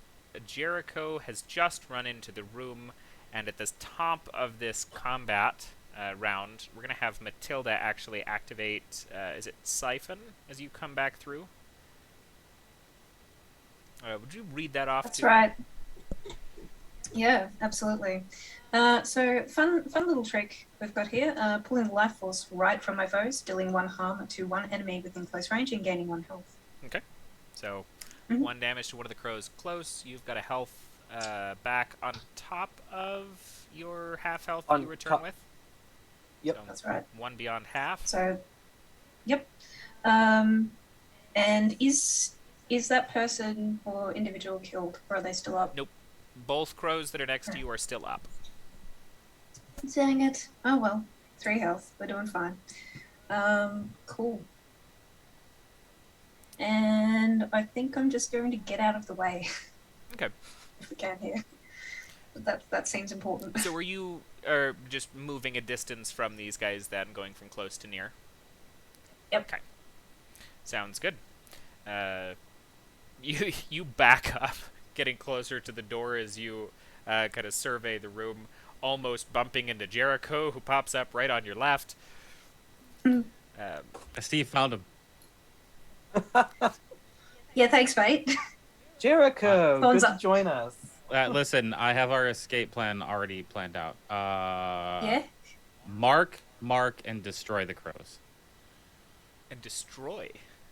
Mm-hmm. Okay. Like out of like from right behind my shoulders, these kind of darts of explosives shoot out, and connect with both of the crows, dealing 2 harm. Okay. One of those crows is downed and gone. The other one is barely hanging on, but with feathers flying as it is. Been plucked in a couple of spots and not looking good. See, it's that easy. I knew you guys would have this under control. Cool. Well, in that case, I will move to close to Rasp, and I will get Rasp back on his feet. Okay. And then I get 2 powers a turn, so I will also. I'm going to use bees on the raven that's still up. Okay. So let me roll a d6. That's number 3. It attempts to flee blindly, but moves closer to me. Okay, so that raven is now would now be in close range to you because it was near. Or actually, no, because you walked up to I think Rasp, it was already. so it would just Yeah, I think it was already close. just but collided with you. even closer. I want to look him in the face when he dies. And Rasp is back up. Perfect. Rasp is back up. Can you act immediately on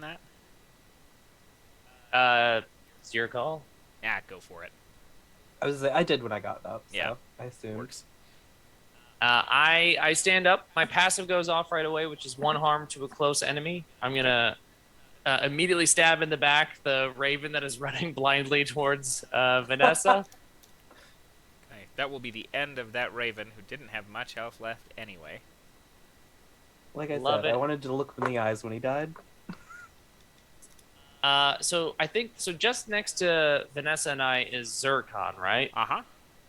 And then on the would they be considered far, those crows that are on the other side of the? Yes, that crow to you would be considered far. Okay.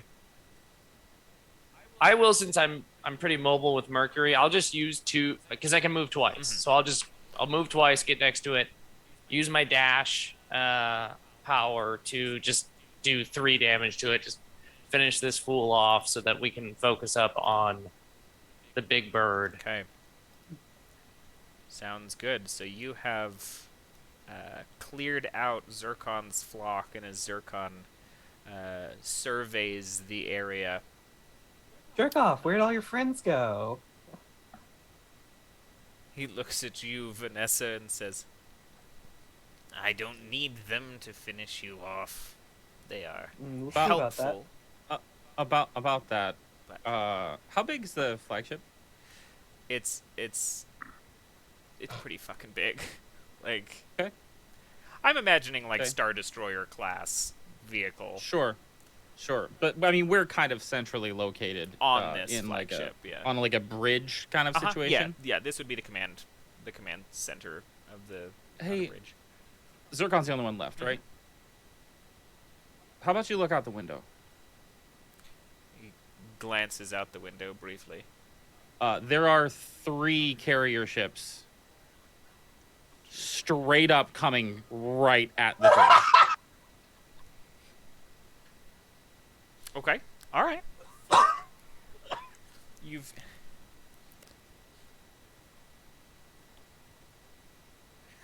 Still feeling confident there? Hey, you remember Plan B? It's more like 8.5, but yeah. Yeah. You know, I really just stunning, mate. I'm just so proud. Jericho, this is your finest work. Thank you. It's not over yet. I have our escape plan too. okay. Yeah, staying pushing buttons. Jericho, I need a sun roll from you. Oh, come on. Why sun for this? Destruction. That is why. It's a 1. Why is there no system for rerolls in this system in this game? Ask the Chat, author. I don't buy know me a who wrote reroll. This. Come on, chat. Buy a reroll. I'm kidding. Do the right thing. So No, my son's a 1. okay. So these three ships come barreling towards the space, and still standing right by the glass. Wait, we gotta reroll. Hold, please. Last HP hero. What have you done? Thank you, HP. It's a 4. Okay. Not great, but better. Not great, but better. It's still a success in this case. So, hey, Spencer Campbell. When you wrote this game, did you build these suits with the idea in mind that they were self-contained as far as their environment and air? Doesn't need to be. I got it planned. Oh, I'm just curious as to what his thoughts were. Well, the dusk is a pretty horrible and unpredictable place, so these things are meant to survive in extremely harsh conditions. Okay, all right, fair enough. So he goes to turn, and he goes to just fully confident. Zircon has been posturing this entire time, and he slams his fist down on what he assumes to be the lockdown button. Misses it by just barely enough that he has to look down, and all three of these these transport ships collide with the side of the bridge. In just I'm sorry, my plan was not for all three to hit. Proceed. My plan was, as the two are about to hit, to ask one of them to hit me hard. Okay. Yeah. I'm on it. I'll activate Sting to deal a damage, and then immediately Bloom afterwards to deal 3 more damage. Cool. Hey, that's enough. My health is 4. As I go down, my supernova activates, and the fire that is within me starts radiating, and shards of energy break off of me and go zooming through the corridors and out into these ships, where 2 of them tag the pilots, and one of them tags the 3rd ship. As I come to, I say run and phase out and switch places with the pilot on the 3rd ship. The one you marked earlier! Okay. And in my place is now a pilot that's just tied up. I am flying the 3rd ship to the hangar to pick them up and take them back down. Okay. Yeah, I think we take off. I'm sorry. I'm sorry, Mads. No, you're good. That was brilliant. Yeah. Very, very good execution of all of your abilities and what I allowed you to set up. So 2 of these ships do collide with the bridge, though. Is that the idea? Right in his face. Okay. Yes. You say run. You blink out. Pull up on the throttle. Head away from over the bridge and around towards the hangar again. The 2 ships then collide with the side, because it was only a partial success, before you guys have time to leave. And this bridge just buckles inward, and everything along the side of that ball of fire from those 2 drop ships, including Zircon, and I need you 3 to just roll a straight d6 for me. Please be kind. It's a 3. Okay. That's a 6. That's a 1. 1. Okay. Have you rolled anything but a 6, Matilda? Yeah, like 3s and 4s and stuff. But yeah, that. Hey, that's my first roll for something that isn't bees. Okay. Matilda, the Sanguine Spark is kind of passively in a hovering stance anyway. Whatever amount of anti-gravity that it exists within has arbitrated the vacuous pull of this bridge getting violently evacuated. Rasp and Vanessa, however, are quickly ejected from the space. Vanessa, you manage to grab a hold of the edge of this bridge, but Rasp has just kind of been hurled in spinning fashion out with Zircon into space.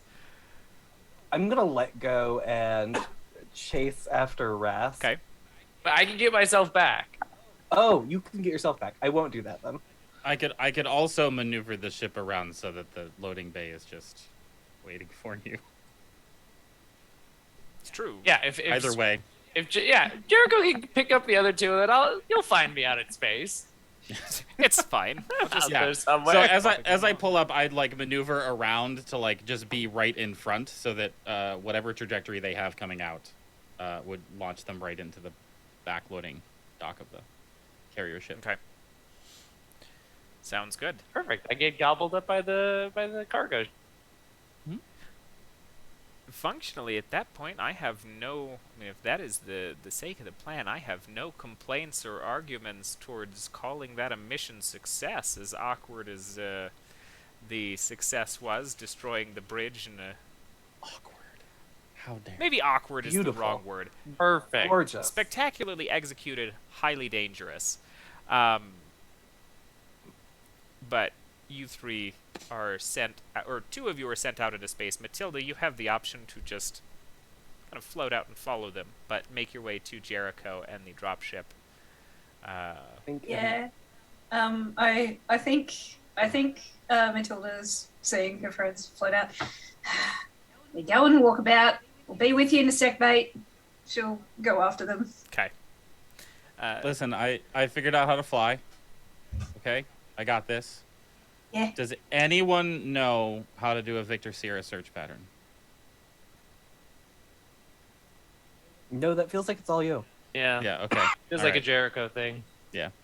So we start looking for our friend, Raz. I think it takes not too long once the kind of debris field clears for you to find Rasp, being a spark that is kind of passively glowing anyway.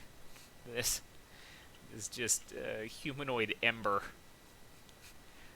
floating through and sparkling through the sky. You also watch Zircon's body now limp and pieces missing, kind of floating through, heading somewhere else. And Mm-hmm. Gonna do a drive-by? Yeah. I was wondering if he had anything in his pockets. We have to get it, you know? Like, what if he had like a really cool ride or like a really funky keychain? We need that. I would like to run over Zircon's body and then turn around, and we can do whatever we want with it. Okay. Are you collecting Zircon's body? That's up to them. I'm just driving. No, I think it's Good, leaving smearing it him out on there. the windshield. Oh, gotta see if he's got any cool things in his pockets. Does he? Yeah, we scan his pockets with the ship. All right. Activate the Fair pocket enough. scan. I rolled a 6 for the pocket scan. You do indeed. Inside for whatever next episode that Spencer would like to arbitrate out. Functionally, afterwards, you would gain some mods that you could then adjust your spark even further with. As you all return back, the Corvus Dominion fleet diminishing and leaving the skies above the new Savannah. You come across a startling revelation, having blown up the bridge of this massive ship. It is now starting to nosedive directly down into New Savannah, and that is where we're going to end the episode itself, so we can have some conversations. Cliffhanger. Leave it on a cliffhanger. But that is Nova. It is quick, it is dangerous, it is exciting, and the Lumen system is one of my favorites. And it's interesting even to see the difference between this and Light, but one of my favorite combat systems that's come out. And it's I talk about it regularly with friends because I've never seen, especially with light, I've never seen a tabletop game that elicits conceptually the feeling of a first-person shooter. And light was the first time that I'd seen Lumen used. I don't even think it was called Lumen back then, but it very cleanly has this kind of video game, big, powerful space, we're going to do cool things feel, which is lots of fun. It's like there is risk, but not enough to not want to do crazy things. But I think this is the system that you had, because you mentioned Warframe, right? And it's clearly in the descriptions and in the information that I've read, it's like very heavily pulled from video games of that nature, like Overwatch and Borderlands and Destiny and that stuff. And to me, the thing about those games has always been those hero moments with Squad, where you can do the crazy thing and pull off the one thing.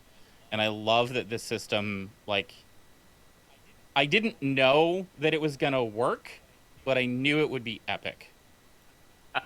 And I felt comfortable doing that with the system. I felt like the system would give me a good experience no matter whether it worked or not.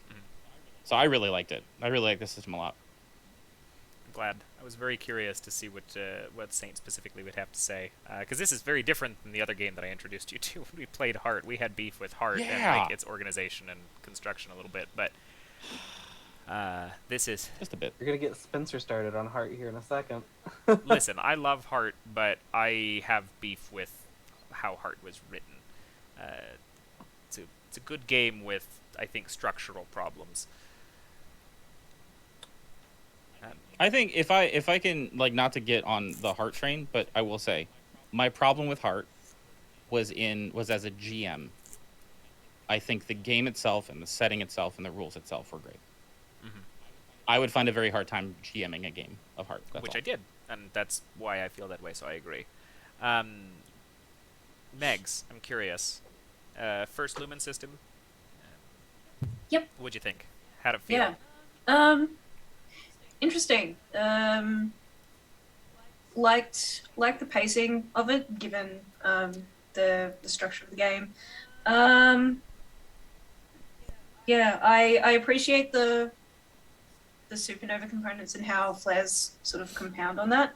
I wonder at what point that would start to tip over and become unwieldy, and whether that would in turn limit how many sessions you could run of it before it's just like you're tracking 7 different flares going off at once, and it gets too top heavy. But yeah, good crack. It was fun. If I want to kind of expand on that too, or at least direct that towards a specific question to Spencer. The game is not designed for really, really long form campaigns. It's meant to kind of be big, exciting stories and then let them be, if I understand.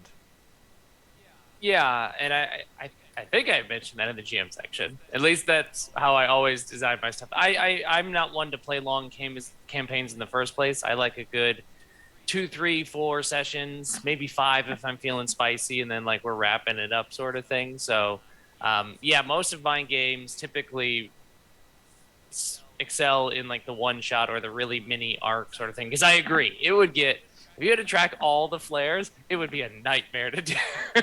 So I do not recommend playing 20 sessions of Nova. You will have a bad time. You know, I have 2 questions about that since you're here. One, I do feel like the fuel balances out a lot of the OP-ness of the powers. Except for, Mr. B over here, because the regen of your own abilities is a little much. But like, I feel like the fuel is a great counterbalance to that. And I almost wonder if, like, because I am somebody who does like a little bit longer campaigns, and the whole time I've been thinking like, okay, this would be fun to do. There's one other thing I wanted to talk about in this little roundtable thing afterwards, when we were done, about combat specifically, that I think would lean well into it. But I wonder if like something like the Monster of the Week system that encourages you to retire your hunters and to restart with another spark. I wonder if you could do a longer form thing with that. I mean, I know it's not built that way, but for those GMs that do want to do it as a longer thing, I think that'd be a fun kind of addition. Totally. You could even sort of embrace like a troop style thing where like the table could pick like all the sparks are in the armory and it's like which one do you want to play, and then whatever spark went on a mission last week can't go on the next one because it's getting repaired, and so then you got to like rotate through. So I love that idea of like rotating out or retiring sparks. The idea eventually when I release these season passes is that they will have like campaign frameworks that you would play it out to a satisfying length of how I would play a campaign, and then it kind of encourages you to try a new spark with the next campaign. But it's not necessarily a continuation of a long story, but it is like okay, you did your campaign against the Corvus with, a warden. What do you want to do when you go fight the lunar cult? Try a different spark sort of thing. You're starting the faction turn stuff. Do you want to talk about that? I would love to actually hear about that because I keep seeing it on Twitter and know nothing.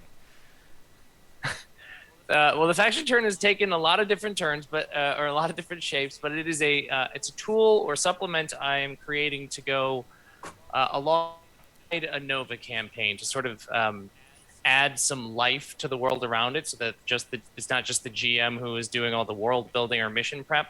Basically, it's kind of like Nova, the territory control board game.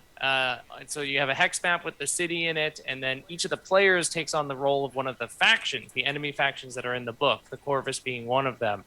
And then between each session, you all scheme, mess around with the map, which then makes the world of Nova, when you jump back into the campaign, more dangerous, more unpredictable. But also what you do during your missions messes with the map, so it messes with the factions, and so it sort of creates a macro-micro back and forth that is, in theory, pretty cool. We'll find out. I'm still in playtest mode for it right now. I think conceptually that adds to the potential length of a campaign, too, which is kind of nice.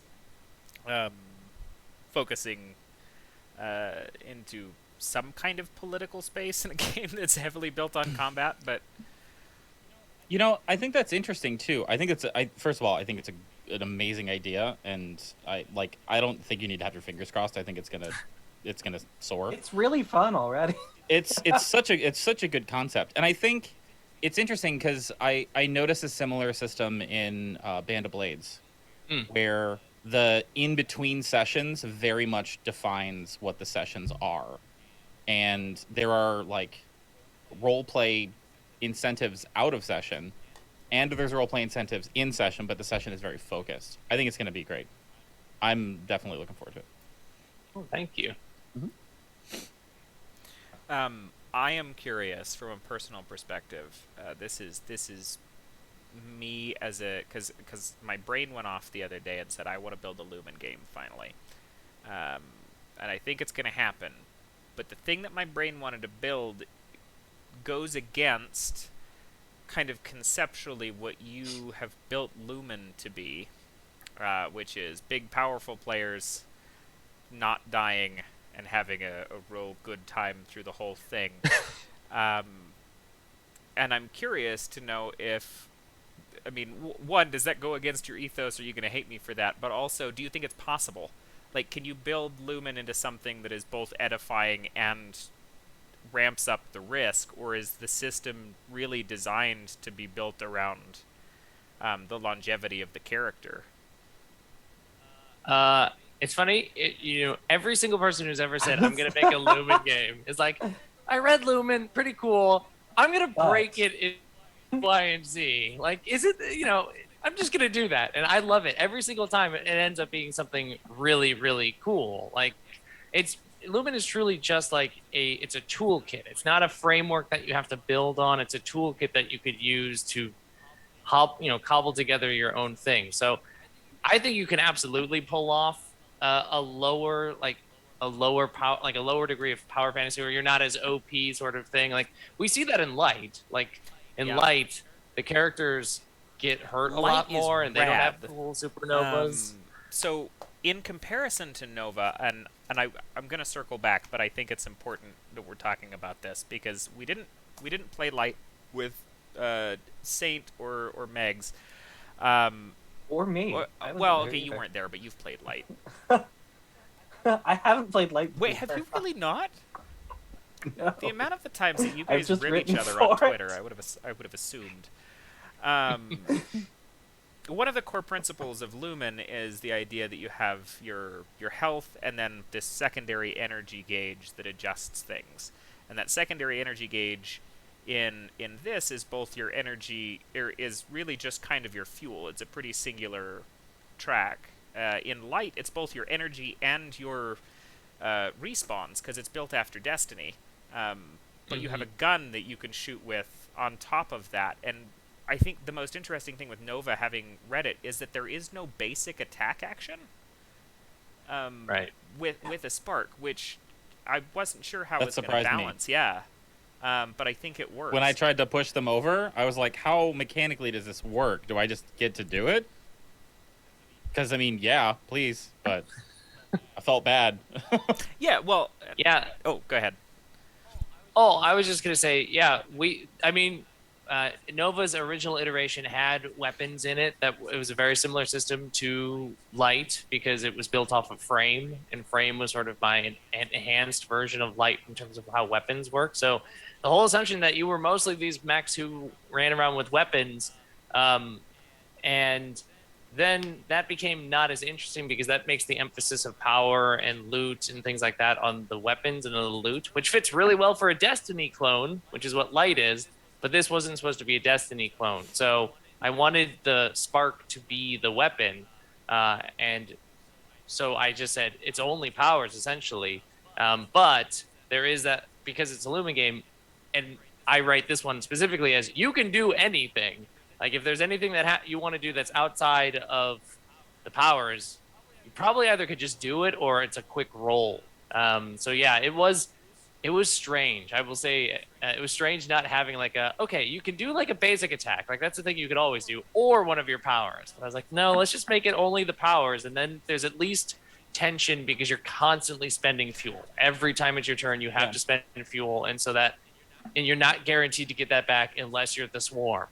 So I also kind of love that though, because in deliberately taking out any kind of basic attack, for folks who run out of fuel, or for folks who don't want to necessarily burn through fuel as quickly, not telling them what they can do makes you force you to be a lot more creative about what you should be doing or you could do. You know, it's interesting because like after everything we've said, and I know that Light is the Destiny clone, but this felt like a raid to me in Destiny. Like, it felt like wave of enemy, new room, here we are in the main room. And you kind of like, you're always planning for where you're going to be in that final room, but the waves of enemies just kind of like, it's fun, but it doesn't really have that much weight to it. But then the last room really has like a payoff to it, and I liked that. I'm actually really glad that you mentioned that it kind of feels like a raid, because whenever I talk about how Nova works compared to other games, I think of you already as max level in Nova, that you are already level 20 or level 100 or whatever max level is in your game. And so it's about builds in Nova. It's about what kind of combinations with the flares. Just like in an MMORPG, it's about getting gear that allows you to get to certain builds. And so that's sort of the vibe that I was trying to capture. So I'm glad that kind of felt like, oh yeah, we're feeling powerful because of the builds that we made. Now we're in the last room. Let's get tested. And now you have a little more that you can play with your builds because of mods. Yeah, I like it a lot. I was thinking that too. I'm like, I think they all share some kind of blood tie to MMOs, just in general for that reason, both Light and Frame, or not Frame. Which is so interesting. Nova. Frame's out now. Oh yeah, Frame is out. Well, which is so interesting because I don't know, like I'm not as connected to the indie TTRPG space as I'd like to be, but I don't know many other things that fit that niche. I don't. That have that vibe to them, like an MMO or like a raid or like a whatever. Like it's either full, like if you're going full on combat and full on like min-maxing your powers and your flares and all that stuff, you're probably playing a board game. Mm-hmm. And if you're doing the roleplay stuff, you're probably playing something that's more roleplay heavy. I like that this allows for both. Mm-hmm. One of my favorite, Like, sorry, I was just gonna say, no, I was pretty much favorite part of Light was playing it. It was the first tabletop game that ever felt like a first-person shooter specifically, because a lot of Light. One of the big differences is Nova says after you guys all take your turns, then the GM takes an equal number of turns to the amount of you guys in the room. In Light, everything is entirely reactive, because every time you guys shoot your guns, you roll dice for that, and failures or partial failures elicit a reaction, a movement, or a shot from an enemy somewhere. And what that bred was this feeling of like, if I'm constantly rolling well and I'm acting within my parameters as this portion of the team, I'm just, I've got gun up, I'm just laying waste to 15 dudes and nobody can react to me. And then as soon as I mess up, I've got 4 people on me, and the pacing of how Light function felt exactly like a Destiny run. And it was super cool. Yeah, like that one person messes up in the raid and like messes up their mechanic, and suddenly everyone else has to fold around them to help out. So I'm curious about that, because that's a very similar system to the Apocalypse system, right? Where everything's a reaction, the GM doesn't actually get an action. And so, like, one of the things that I struggled with running a Monster of the Week campaign was, yes, it was great for the players and they had all of those moments, but I didn't feel like I was giving enough in those combat moments of a challenge because I couldn't push them. And I mean, from a designer standpoint, is that a concern? Is that something that popped into your head? And if so, how do you address that, or how did you not address that, or why did you choose to do or not do something? I love PBTA games, Powered by the Apocalypse games. They were some of the first games that I played, but a lot of people say that they're easy, and they're not. I don't think Apocalypse games are easy to run, and especially I think combat is unintuitive. And so for me, I wrote Light echoing that sort of play style like that, or Blaze, or any other sort of like highly narrative positioning reactive, because Light I wrote in 48 hours and like I got to get this Destiny game out of my head. But Nova was much more like, okay, well, actually Frame was much more, okay, how you normally play Warframe is the Warframes jump into a room, mow down whatever enemies are there, and then whoever's left gets a chance to hurt the Warframes, and then the Warframes go again and fuck everybody up. So it's like, that's what I wanted to do with Lumen, where I said, you all get to go. You all get to be awesome. And if anything's left standing, it will hit you back. And then you get to do it again. That's what I was sort of trying to capture. I think Gotcha. 2 things come to mind in regards to that, too, is the idea of you inherently will always do the most damage and clean house the fastest in a room by taking, and ideally taking, minimal amounts in return.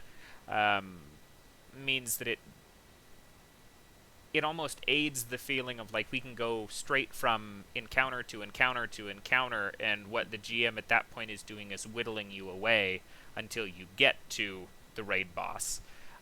Classic dungeon crawl, which is I think that makes it feel a little bit more like a classic dungeon crawl than I had perceived it as prior to you explaining that. But yeah, I think the challenge that I felt was, in my head, and this is my own issues manifesting themselves. As we're going through those whittling down encounters, in my head, I'm thinking they've got to be bored. They're cleaning up. Like, I've not challenged them at all. This isn't interesting. And like, I know that's my own I think the same thing constantly. I think a lot of GMs would, and I think that's with systems like this and with Apocalypse. That's what I struggle with. I struggle with knowing myself that they're enjoying the encounter progression. Yeah, the one thing that I have in Lumen to try and help with that is that the GM turn, yes, all the enemies get to go, but also the GM is also supposed to do something that shifts the battlefield in an interesting way. Because normally, because it will just become, I hit you, you hit me, I'm eventually going to knock you down. But in theory, every round the GM is supposed to do like the terrain shifts in an interesting way, or like reinforcements show up, or you get locked out, so that Jericho crashes a ship into the ship. Exactly. The goal is for, as the GM, if you're worried about it being like they're getting bored because we're just hitting each other until one of us dies, is to use that GM moment of shift the battlefield as okay, you all are going to win, but I'm going to make you go over a different shaped or sized hurdle than you just jumped over before to get there. Gotcha.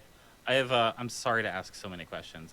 I actually really like the system a lot, and there's a lot of things that came up into my head while we were playing, and I'm sorry if I'm monopolizing time. Just shut me down if I am. So, question that something that popped into my head was running this like a squadron, right? As maybe a smaller arc, but leaning towards a longer campaign. Not necessarily like a 3 to 4 session, but maybe like 7 or 8 session. And having a lot of the encounters be largely role play, leading up to every session having kind of like a big battle. And I'm curious what you would think of it being kind of like a BattleTech thing, where it's straight up like battle map and tactical for that battle at least, but the rest of it being RP. Like how much of the intention was for it to be theater of the mind, and how much were you thinking it would be like actually tactical? Before he can answer that, I have to tell you that I did try to convince him to turn this into a tactical skirmish game on Twitter like a week ago. So I want to know his answer. Yeah, and I'm not saying it seems like it is. I'm saying when I think about like all of like the 4 of our sparks, if I were to see them on the battlefield, I would instantly start thinking, especially as playing the spark that I was playing, I would start thinking, how can I maneuver these things around? Mm-hmm. And when it's theater of the mind, it's a little bit more difficult for that. And for the bigger battles, I would almost want it to be tactical. Yeah. Yeah, I totally get that. I think normally in my head, when I was envisioning Nova, the vast majority of the fighting is going to be not big battles. So I wanted it to be fast. And so I didn't want you to go like, and get out the map now as you go kill these 5 crows. Because you're going to kill those 5 crows before you get the map and pieces out on the board. So especially with Swarm. Especially with Swarm. So, for me, I knew that there was going to be a point where, yeah, there will be some fights that might feel more comfortable to have that grid or something like that, since I would estimate 90% of the fights will be in that space. Like, we could just kind of quickly map this out in our heads. I kind of leaned into that direction. I know there are folks who have, for their Lumen games, either already put in grids or are interested in adding, like, grid tech to it. And I know Mads asked me about making a tactical skirmisher game, and it's on my list of the Lumen expanded game series. I want low resin I want them too. There's gonna be a faction board game. We'll see. Maybe there will be a tactical minis skirmisher game too, because that would be real fun to play. For context, to what you were saying, because I was counting while you were answering that question, you guys dispatched in the course of like 2 hours, like 38 enemies. So sounds about right. So if that's a testament to like the speed of combat, and part of the reason I love combat in this game so much, I appreciate just the quantity of stuff you feel you can throw at somebody, without slowing down combat, and I think that's really fun to see. When I played In Extremis with Keegan, I can't tell you how many things you guys just laid waste to. Oh my god. Yeah, I love In Extremis. Just has a lot of like AoE. Like In Extremis was fun because somehow it is still sci-fi, but it's Yeah. but it's on a planet of necromancers. So like you and your classes are all spell casting, but your enemies still shoot you with guns. It's great. Because they're monsters. They're the same monsters we fought today, in fact. Yeah, we've gone up against the Corvus Dominion 3 times now over the course of having the Lumen system on the top shelf.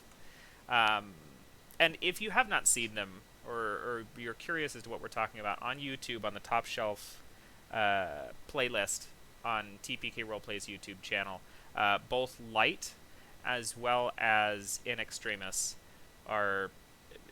have been referenced here a couple of times, all of which are Lumen systems, all of which are fantastic, and just kind of watching all three of those, you can see the differences in how you function, you know, both the health and like your energy meter, and how everybody has it's such a smooth game to put different takes on, which is lots of fun. I always have good things to say about Spencer's games and his design quality, and just having him on. He's a fun guy. But there was another thing I was thinking of, but I can't remember what it is now. Just a general question, Spencer. I want to know your favorite Lumen games that have come from the system you have created. Other people's. Oh my. Well, In Extremis, certainly. It's not just because Keegan is here. It's not just because Keegan is here. You could, I don't know if it cropped correctly, but there's a copy of my copy of In Extremis is right there on the shelf. You can see it poking over that box. Spencer's saying nice things, but literally in this copy of Nova, I have a handwritten note from Spencer that says, "I hate you. Please die in a hole."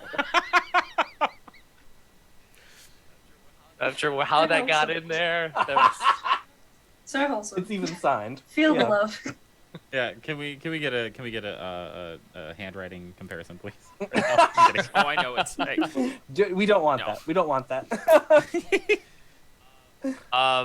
Some of my other absolute favorites, Vibe Check, which recently came out by Josh Hiddey. I was able to be a playtester on that. It is probably the most stylish game that I've ever played. It leans into the like style over the top combo sort of stuff that you can pull off with Lumen really, really well. It's a The World Ends With You inspired game. So if you've played that video game, it is inspired by that.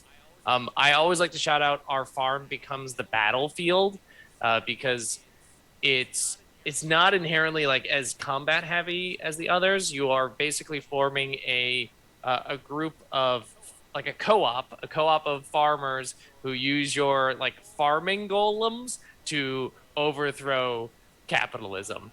And it's pretty great as a concept, and it's pretty great as a game. So I will always shout out that one as well. The other one that I'm wildly obsessed with is Hedge by a couple of Drakes, Sean and Navi Drake, because it's Fae, and you're fighting the Fae, and I am obsessed with the Fae, and so like the last wardens who are protecting the Earth from the like invading Fae army is very fun to me. I have to also point out, if we're talking about Lumen games, Gunfox. Yes. Gunfox, because Saint actually mentioned Borderlands.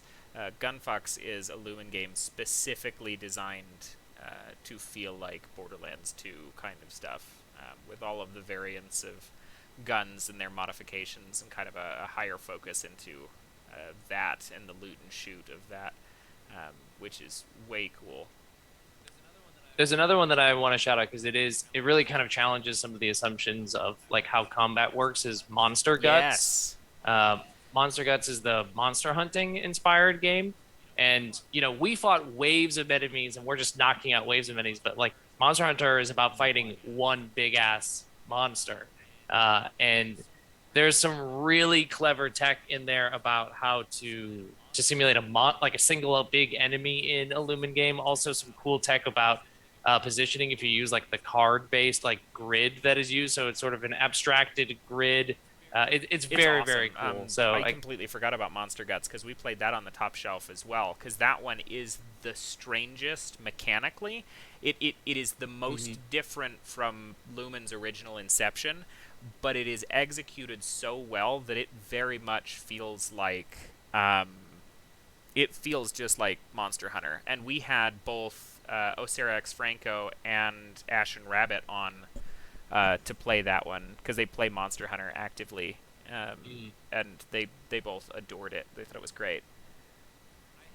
I have a collection where everybody who's made a Lumen game, I've just made it into a collection on itch, and it's on my page. So if you just go scroll past my things, you can find the Lumen RPGs, and it's everybody else's stuff. So go buy everybody else's games because they are really, really cool, and everybody's interpretation of Lumen is always really inspiring and surprising to me every single time.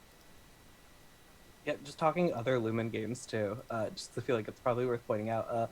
Blazing Him looks incredible and has it just had a big Kickstarter that it did really well on, and it's getting a cool podcast coming here soon. Let me.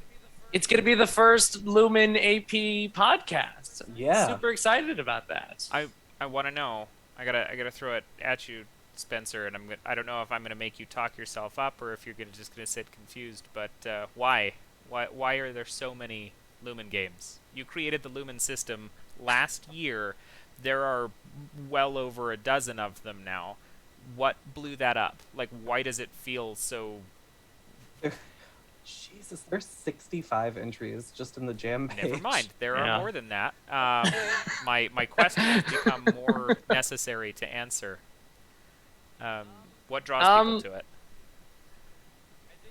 I think it's there's a couple of things that come to my mind. One is it's directly, it tells you if you want to make your favorite video game into a role-playing game, this might help you do that. And I think there's a pretty big overlap of people who play video games and people who play role-playing games, and so that alone might be inspiring. I will say also, I will pat myself on the back just a little bit that I think the Lumen SRD is written way better than almost every other SRD out there, because it's very conversational. It's me talking to you and giving design philosophy and advice rather than a dry technical document that you copy and paste. It is true. So I think it was actually helpful to people because I told them how to make the game as opposed to saying, here's the rules that you can copy into your Google Doc, add your flavor on top of it. I said, okay, here's how you're going to build each of these things step by step. And I will say that I think that was probably helpful. Yeah, and teach someone to fish. Don't go ahead. Lead them to fish. Well, and it is the fact that you've built a physical zine for your game design manual and created it into something that is let me teach you how to make a game as opposed to here's the mechanics, because it does sound like that. It very much sounds like you want to make a game, here you go. And yeah, I can agree with that. I hadn't thought about the book itself, but it does lend to encourage people to make something as opposed to just give them what they can strip from your stuff. Yeah, I every single game I make, I try to make it so that it's easy for people to make things or hack it or something like that, because that's how I got started. I got started by hacking other games, so if I can help other people get started in design, we're all the better for it. I feel like I'm right there. I genuinely do. Because, there are so many times that I have a concept in my head as a ever GM that rarely plays, that I know exactly the experience I want. I know exactly the kind of engagement I want from the players. And it is so incredibly difficult to find a system that fits that. Yeah. But I'm at the point now where it's I'm just going to design my own. I'm right on the verge of it. I say go for it. I'm always going to encourage people to just go for it. But then I experience new systems like this, and I'm but maybe I can just take this. Maybe I can just put a little pepper on top, and this will work. put your spin on it and make it your own, or like add a whole bunch of shit to it and make it like a whole new beast, and that would be awesome. No, it's a blast of a time. I cannot recommend it enough, and I'm always pleased to have Spencer on. So we've been chatting for about an hour now. I try not to go super long on those, so we'll probably start wrapping. We'll get some outros from everybody. If you have any other questions, you're always welcome to bug Spencer on Twitter. I'm just kidding. Don't do that unless he gives you permission. But oh my God, my brain just fell apart. Yes, thank you. That's why I keep you around. Yeah. We'll do. We'll hit up outros real quick, and then I'll round us out and send you on your way. But do you want to kick us off once more, Megs? Yep, g'day. Pleasure. It's Megan or RPG Bags on all the platforms that matter. Hanging about enjoying RPGs. Hope to see you around. I've been and will continue to be KeeganEXE. You can find me at KeeganEXE.com, and I'll be back on February 14th on this channel. We're running dating sim for it's my first time running something on this channel. This channel being TPK Roleplay. So yes, TPK Roleplay is running something, but Keegan will also be back on the top shelf a whole bunch. Yes. I think I'm next. Hi, I'm Spencer Campbell. I publish under the name Gila RPGs. You can find me pretty much everywhere. GilaRPGs.com. It's my Twitter handle. I will say a couple things. One, if you liked the Corvus like powers and cool things that you saw today, you should thank Jeremy Gage for that. Jeremy Gage is who I commissioned to design enemies and stuff like that in the game, and Jeremy did a stellar job, I think, with all of the enemies. So shout out to my good friend Jeremy. I have a Patreon. If you like my stuff, you can get like all of my stuff as I create it for a pay what you want price. So pay whatever you want or comfortable with, and everything that comes out becomes yours, which is pretty cool. I'll be on stream tomorrow. I have a weekly hangout show called Coffee Break. I'll be sitting down with the wonderful Will Yobst. So it's at 9:30 Central in the morning, where I'll just be sitting down drinking coffee with Will and hanging out. And then, sorry, two other things about Lumen, just because we were talking about it. If you like light, I have so many projects for light planned this year. So there's going to be a lot more. But light is free, so go check it out on itch, and you can get it for free and see if you like it. The big Lumen thing that I am working on is the game called Void. So I've got Light, Nova, and Void. Void, I'm working with Josh Hiddy, who made Vibe Check, which I mentioned earlier, which will be our very weird, arcane, occult sci-fi game that is a Lumen game. That's all my stuff. Sorry, just give me 1 second. What was that last part again? Because like there were a lot of tags in that particular title that I need to know. Hi, I'm DMF Saint. You can find me on Twitch and Twitter at DMF Saint. I also run things over at Nat20 Tabletop. It's twitch.tv/Nat20. Nat20 Tabletop on all socials. I'm going to pitch a couple things real fast. I am in this next Saturday. I am continuing my role as the Abbot in Dark Echoes. I am going to break them. This upcoming Wednesday, I'm over on Neon Lights Roleplay for After the End, which is a very fun experience where I'm playing either death or an aspect of death, to be determined. And every Sunday I run a post-Curse of Strahd campaign that's well into its third year, and we're rounding out the third season. It's called Morningstar and Company Incorporated. However, the cast has just renamed themselves to Plainsguard and Company. So we will be continuing that story tomorrow and every Sunday into perpetuity. However, ignore everything I said and please support all of the great people that are here because they're doing so much cool shit that they need more love. That's all. No, DMF Saint is one of my favorite people to have on because of the conversations he elicits, and I've only had him on twice. Only had you on twice. It makes me. You've only asked me 3 times. No, that's a lie. I think I've asked you like. That is not a lie. You've asked me 3 times.